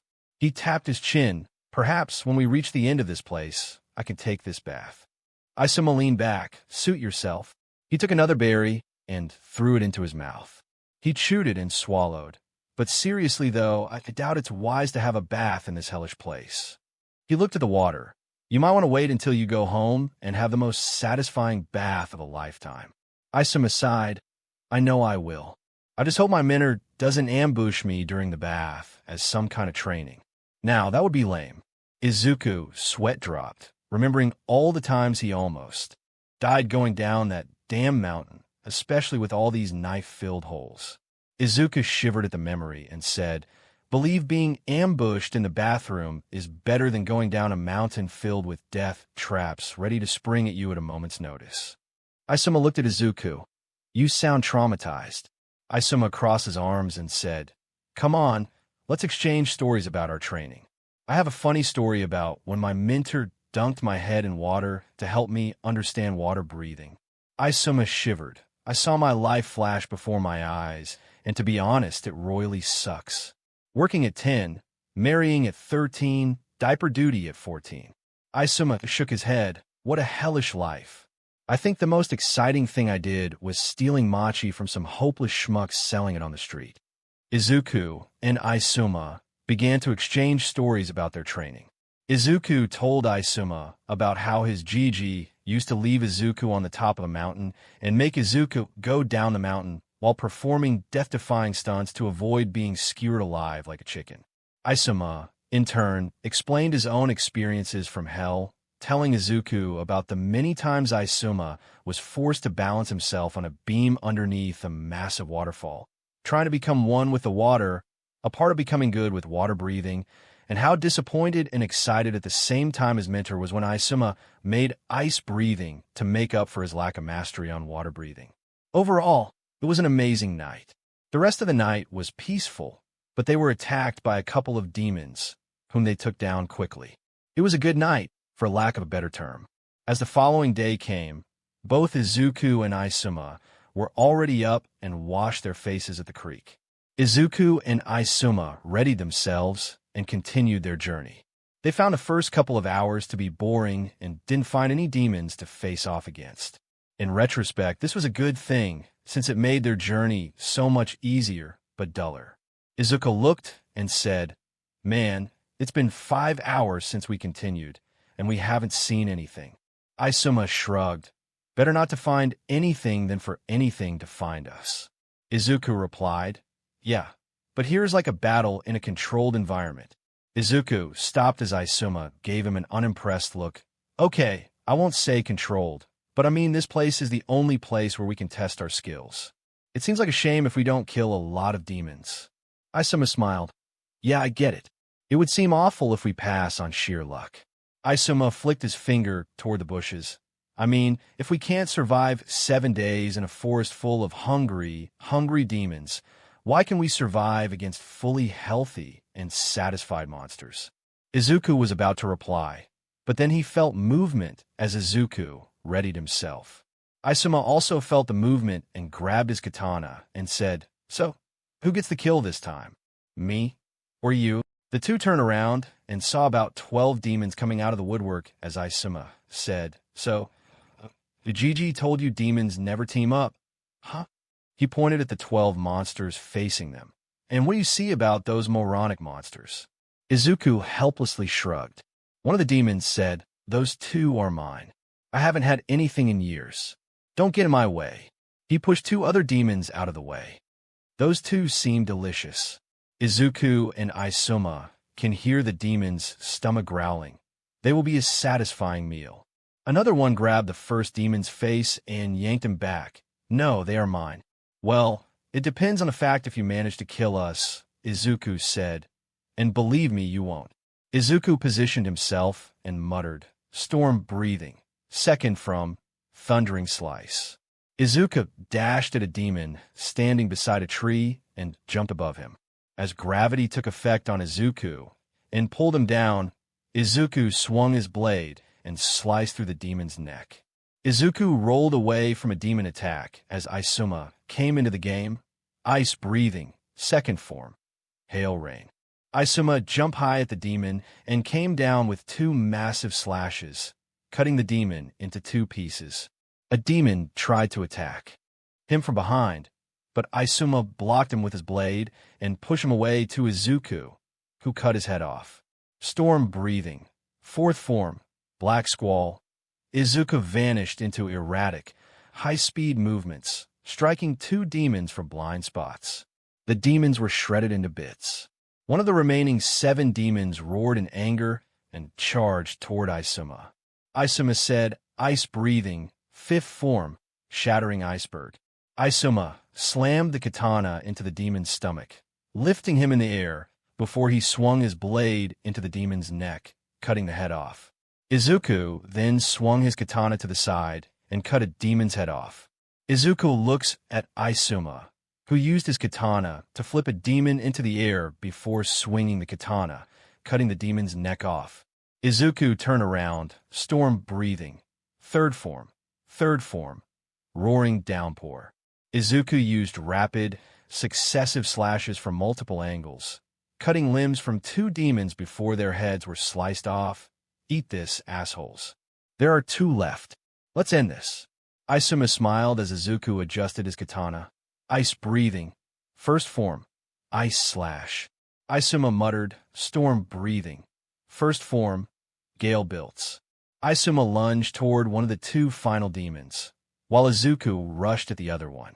Izuma swung his katana diagonally, slicing a demon's head off, while Izuku performed 2 massive and powerful slashes, cutting the remaining demon's head and arms off.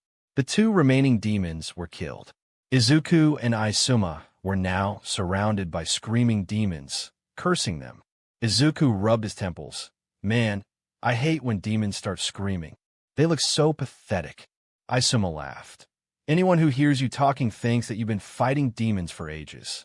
Izuku and Izuma laughed. I bet if you ever became a Hashira, you'll be bored with your... Izuma suddenly, as a look of shock passed over his face, which went pale in a moment. Izuku looked at his friend. Shinso-san, are you all right? You don't seem... Izuku stopped when Izuma began to burp BLD from his mouth. Izuku's eyes scanned the place and went wide. A demon has managed to stay out of the carnage by hiding in a bush and waiting for him and Izuma to let their guard down before he attacked Izuma and punched his fist into the boy's back. The shock in Izuku's eyes was quickly replaced by rage as the demon laughed. I have a meal. Finally, after 3 weeks of being trapped here, I have a mea. The demon didn't get to celebrate too much as Izuku began hacking and slashing at him until the demon disappeared. Izuku went to Izuma. Don't worry. I'll heal you. Izuku turned Izuma around and saw the depth of the boy's injury. It was very deep. He could see that the demon had ruptured Izuma's guts and stomach. Izuma also has his lungs harmed from a sudden attack. Izuku knew his friend didn't have much time left, but he couldn't bring himself to do nothing. Izuma said, I'm dead, aren't I? Shinso-san. Izuku muttered sadly. I'm so sorry. If I were careful, if I didn't let my guard down, if I... Izuku tried to talk. Izuma smiled. It's not your fault. I let my guard down too. Izuma began to cough up more BLD. But can I ask a favor? Izuku nodded as Izuma reached into his pocket and pulled out a pendant. I bought this to my son, but when the demon attacked, you know what happened, so can you. Izuma couldn't continue as he coughed up more BLD and began to gargle on it, with Izuku nodding, taking the pendant. Don't worry, Shinso-san. I'll carry out your last wish. Izuku promised his friend as Izuma closed his eyes and passed away. Izuku sighed and dragged his hand across his face. Izuku wanted to cry, but he knew this wasn't the time or the place for that. So Izuku quickly buried Izuma before continuing his trek to finish the final selection. Rest in peace, my friend. Izuku gave him a quick prayer that Jiomei taught him as Izuku looked ahead, ignoring the pain in his chest. That night, Izuku was lying on his hammock, staring at the sky. Izuku sighed, damn it. Gigi told me to never let my guard down, even if I took down the demons, but I did just that. Izuku stared in the direction he came from. I know Izuma left his son to pursue demon slaying, but I can't help but blame myself for what happened. Izuku sighed and muttered, I will never let my guard down. Izuku gripped his katana tighter. Those things don't deserve an ounce of forgiveness. There's no point in crying over spilled milk. Izuku sighed and allowed himself to go into a deep sleep to rest his mind from today's events. But honestly, he couldn't get a wink of sleep as guilt ate at him, but as Gigi told him. Demon slaying is something where you'll see lots of loved ones go away. The following day, Izuku walked up the mountain. Izuku took a deep sigh, because even though he had only known Izuma for 2 days, he had grown accustomed to having someone travel by his side and talk to him. Izuku sighed and walked slowly as he dodged an attack from a demon. Izuku made short work of the demon before continuing his walk. It was past midday when Izuku was in front of a path, but as Izuku tried to continue walking into this path, he felt a massive chill travel down his spine like all his instincts were yelling at him. Don't you dare go there. I don't know why, but this path. Izuku gulped. It feels like this path awaits if I walk it. It feels like this path isn't meant for me. Izuku took a step backward, and change his course entirely. I have a feeling that whatever lies beyond this path is for someone else, not myself. I should walk away from here and head to another one where I will be able to achieve my goal. As Izuku took another path, he never saw a few moments later when a giant monster covered with many hands appeared from the shadows. I swear I felt someone here. The demon chuckled. I hope that I encounter one of Urokadaki's foxes come here. The monster then retreated into his lair, waiting for an unfortunate soul to cross paths with, so it could kill it. With Izuku, the boy had just killed a demon that tried to ambush him. Izuku looked at the demon and sighed. Man, what a pathetic creature. Izuku simply shrugged and pushed forward. Izuku finally came across a river going down the mountainside. Izuku sat near it and filled his gourd with water. Izuku quickly took a sip from it and sighed. I'm still thirsty. Izuku looked at the pouch where he kept the berries, but he found that they were beginning to dwindle, so Izuku needed to search for some while he was climbing. Izuku then stood. Well, let's go. There's no point in sitting here, and the faster I go up there, the faster I will leave this place.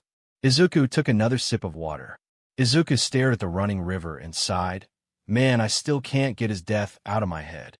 Izuku took out the ice pendant and sighed for the umpteenth time. I still don't know what to do. To be honest, you were my first friend in both lives, but you died. I never got to enjoy this friendship. Izuku turned his back and walked upward to the mountaintop to pass the final selection as he heard a movement in the distance. Izuku turned and saw a demon charging through the shallow river heading toward him. Izuku's sweat dropped. Man, they sure are hungry. Izuku jumped to the side, avoiding the demon's attack. The demon turned and said, Stand still. I'm hungry and I want to eat. The demon lunged at Izuku, who hit the back of the demon's neck with the handle of his katana and sent him flying to the ground. The demon stood up and rushed toward Izuku, another time, who quickly lifted his katana. Izuku flicked his katana, cutting the demon's legs off. Izuku attacked the demon and cut the demon's head off. Izuku said, Well, since you like the water so much, you can go and swim with the fish for the last moments of your life. Izuku grabbed the head and threw it into the water. Disgusting demons. Izuku couldn't help but feel this anger build up in him. Izuku pushed forward and yawned. He hoped the upcoming demons would prove more of a challenge. When the fifth night of the final selection came, Izuku sat in front of a small fire he had made inside a cave that he had cleared of its demon a moment earlier. Izuku stared into the flames and roasted a small lizard that he had hunted before the sun fell. Izuku sighed. Man, this would be the most satisfying meal I've had in days, even if it's tiny. Izuku took the lizard off the fire and began to eat it. Izuku's mind went off to the girl he met before entering the final selection and wondered, is she still alive? She seemed really nice, but was she skilled enough to back herself up? Izuku remembered the girl's smile and blushed. Her smile looked very appealing. I hope that she's okay. Izuku heard movement and said, Must be another demon. Izuku put the lizard aside and walked to the entrance of the cave. He looked around and took a step back, avoiding an attack from a demon. But Izuku quickly brought his blade up and cut the demon's hand off. The demon hissed as he took a few steps back. Izuku said, Well, to be honest, I'm hungry just as you are, so I will end this.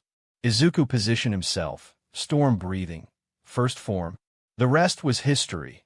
As Izuku moments later returned to the cave, sat back in front of the fire, and continued his meal. Man, this lizard is really tasty. This must be how demons feel when they are hungry. Izuku sighed in tiredness. Man, I'm really winded out. Izuku rolled his shoulder a little. I want a good night's sleep. Izuku stared at the cave's entrance, but he knew sleeping here would be bad, since he would be too low in the ground and would be an easy target for demons. Izuku walked outside the cave and climbed into a tree. Izuku took his haori and made it into a hammock and lay in it. I wonder how this thing can manage to handle my weight. Izuku rolled around and allowed himself to fall asleep. The following day, Izuku woke up, undid the haori, jumped to the ground, and landed on the ground with a soft thud. Izuku dusted himself before stretching his back.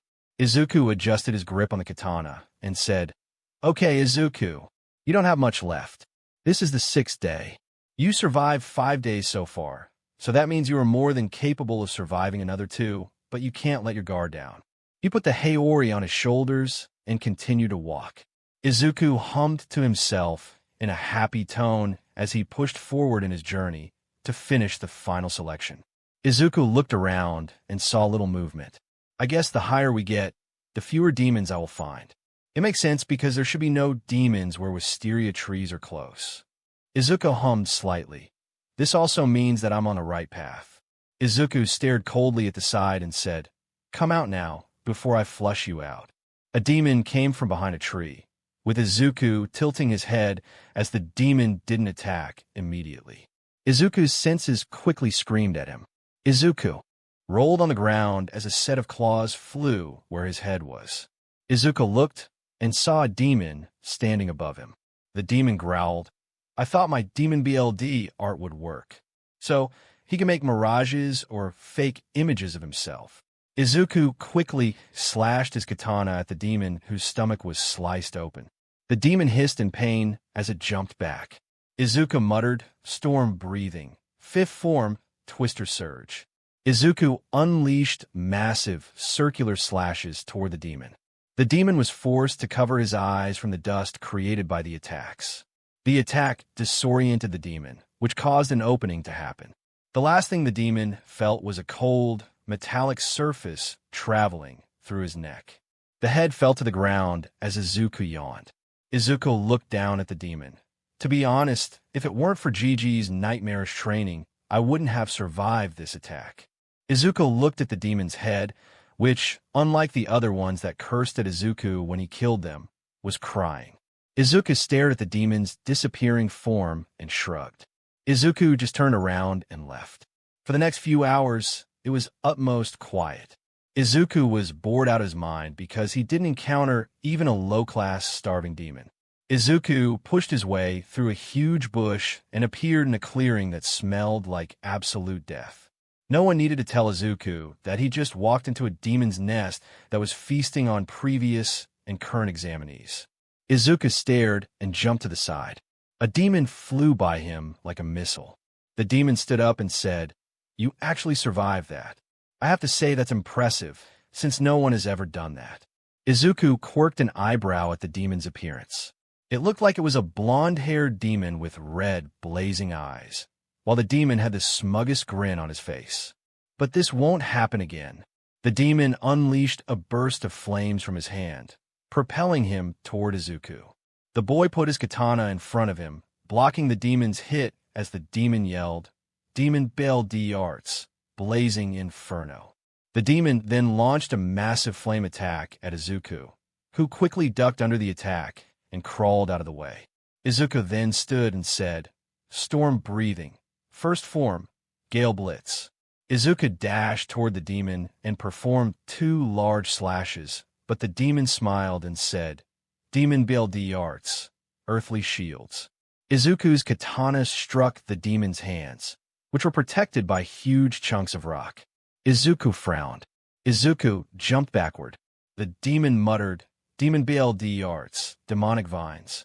Izuku stared in shock as the ground rumbled and massive vines burst from the ground. Izuku looked at the vines and noticed they had thorns that were dripping poison. Izuku gulped and said, "Wonderful. Poison." The vines all raced to Izuku, who began to dodge, weave, and cut the vines. How the F did this little SHD manage to stay this far in the final selection? Did the Hashira who brought him here mistake him for a weak demon? Izuku stared at his surroundings and saw all the scattered bones on the ground. No, he must have been feeding on everyone for a while now. Izuku crouched and muttered, "Storm breathing, 6th form. Grim tornado." Izuku began to slice and dice the vines, using vertical, horizontal, and diagonal slashes that stopped the attack. Izuku then used his 1st form again and blitzed toward the demon, managing this time to tear his hand off. Izuku smirked at the demon, who growled in anger and said, "Lucky shot." The demon slammed his hands on the ground. "Demon BLD Arts, Towering Pillars." The ground beneath Izuku began to vibrate. Izuku's eyes widened as massive, jagged stone pillars erupted from the ground. Izuku jumped onto a tree and said, "Nice try, beach." Izuku then jumped and landed on a pillar. "Let's try this again." Izuku crouched on the ground and used his fifth form, storm breathing. Fifth form, twister surge. Izuku unleashed an endless torrent of circular slashes as he zipped around, slowly creating a path to his target. The attacks caused dust and wind to pick, making a mini tornado form, blocking his enemy's view. The demon then yelled, "Demon BLD arts, fire arrows." The demon unleashed many small flaming arrows that were sent to Izuku, who cut them down using his technique. The demon's eyes widened when Izuku was suddenly in front of him, and he swung his blade in a circular slash, cutting a chunk of the demon's shoulder off. The demon hissed in pain and jumped back, reactivating his vines, which Izuku sliced quickly. Izuku said, "What's wrong? Not so tough." Izuku then jumped above a vine, trying to attack him from behind. Izuku cut it and said, "Storm breathing, seventh form, scorching wind, severed lightning." Izuku charged toward the demon, who yelled, "Demon BLD arts, stone arcs."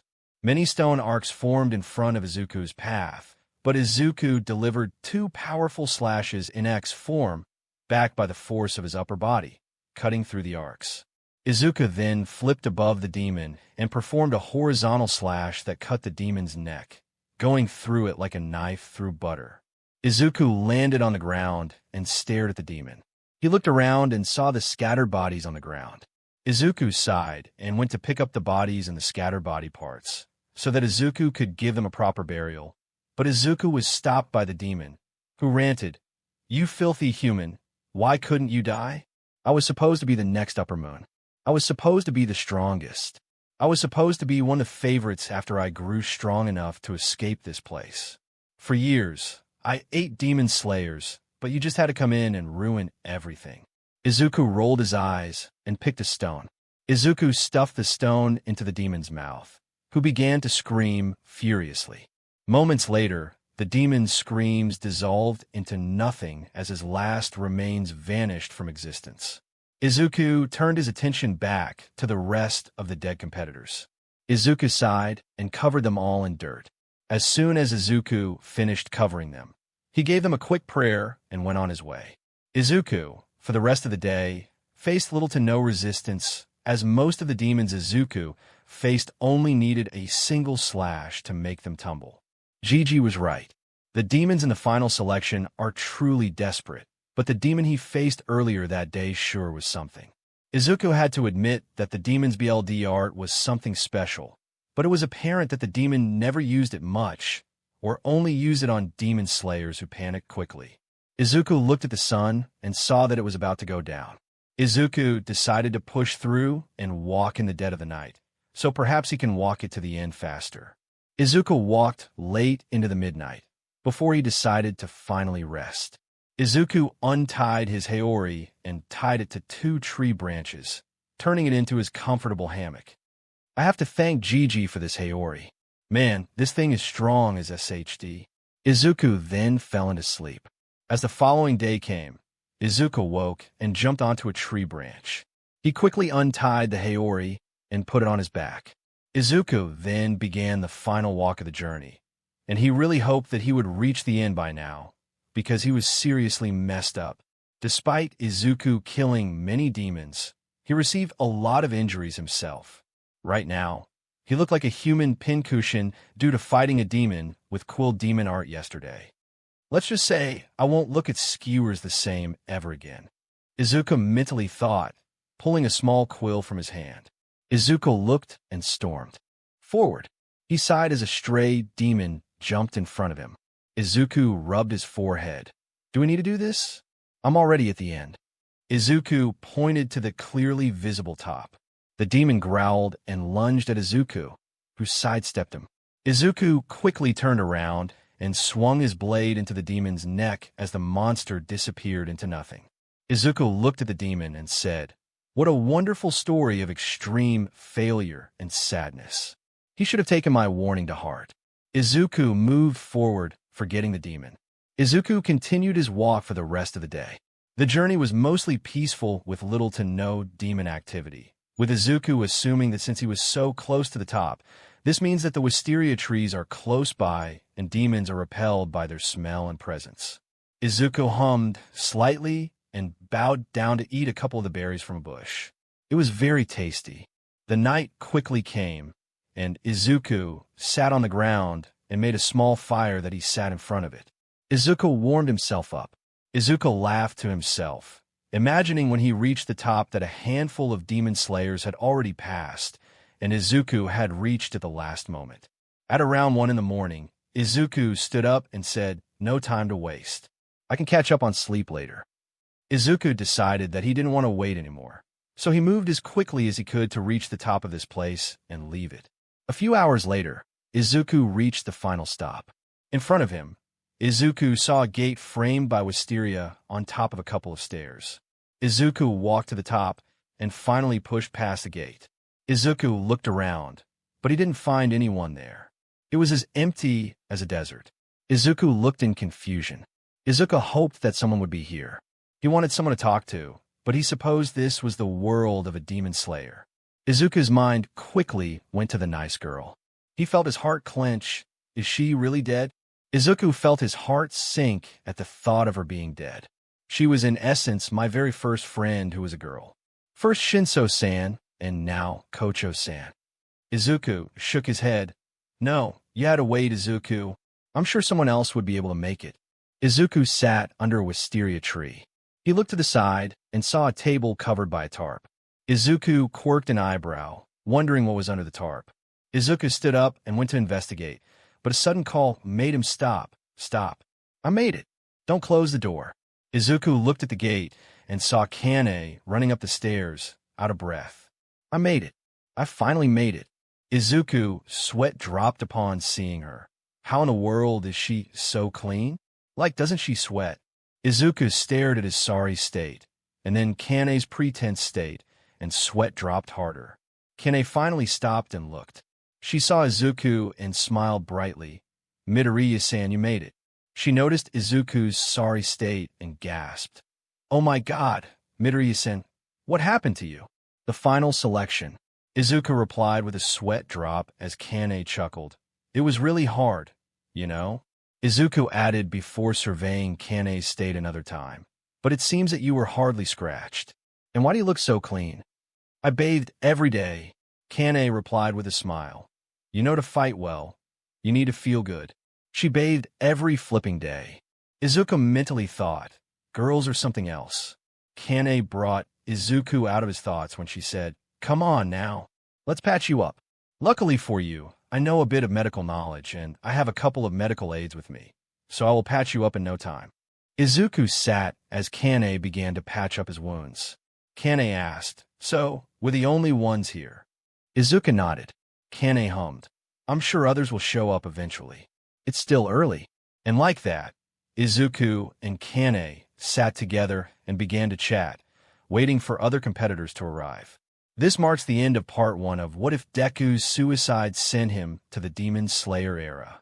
A big thanks to Demon Heart 12 for granting the permission to feature this amazing fanfiction. Please like the video and subscribe to Deku Universe for more interesting stories. Thank you and see you soon.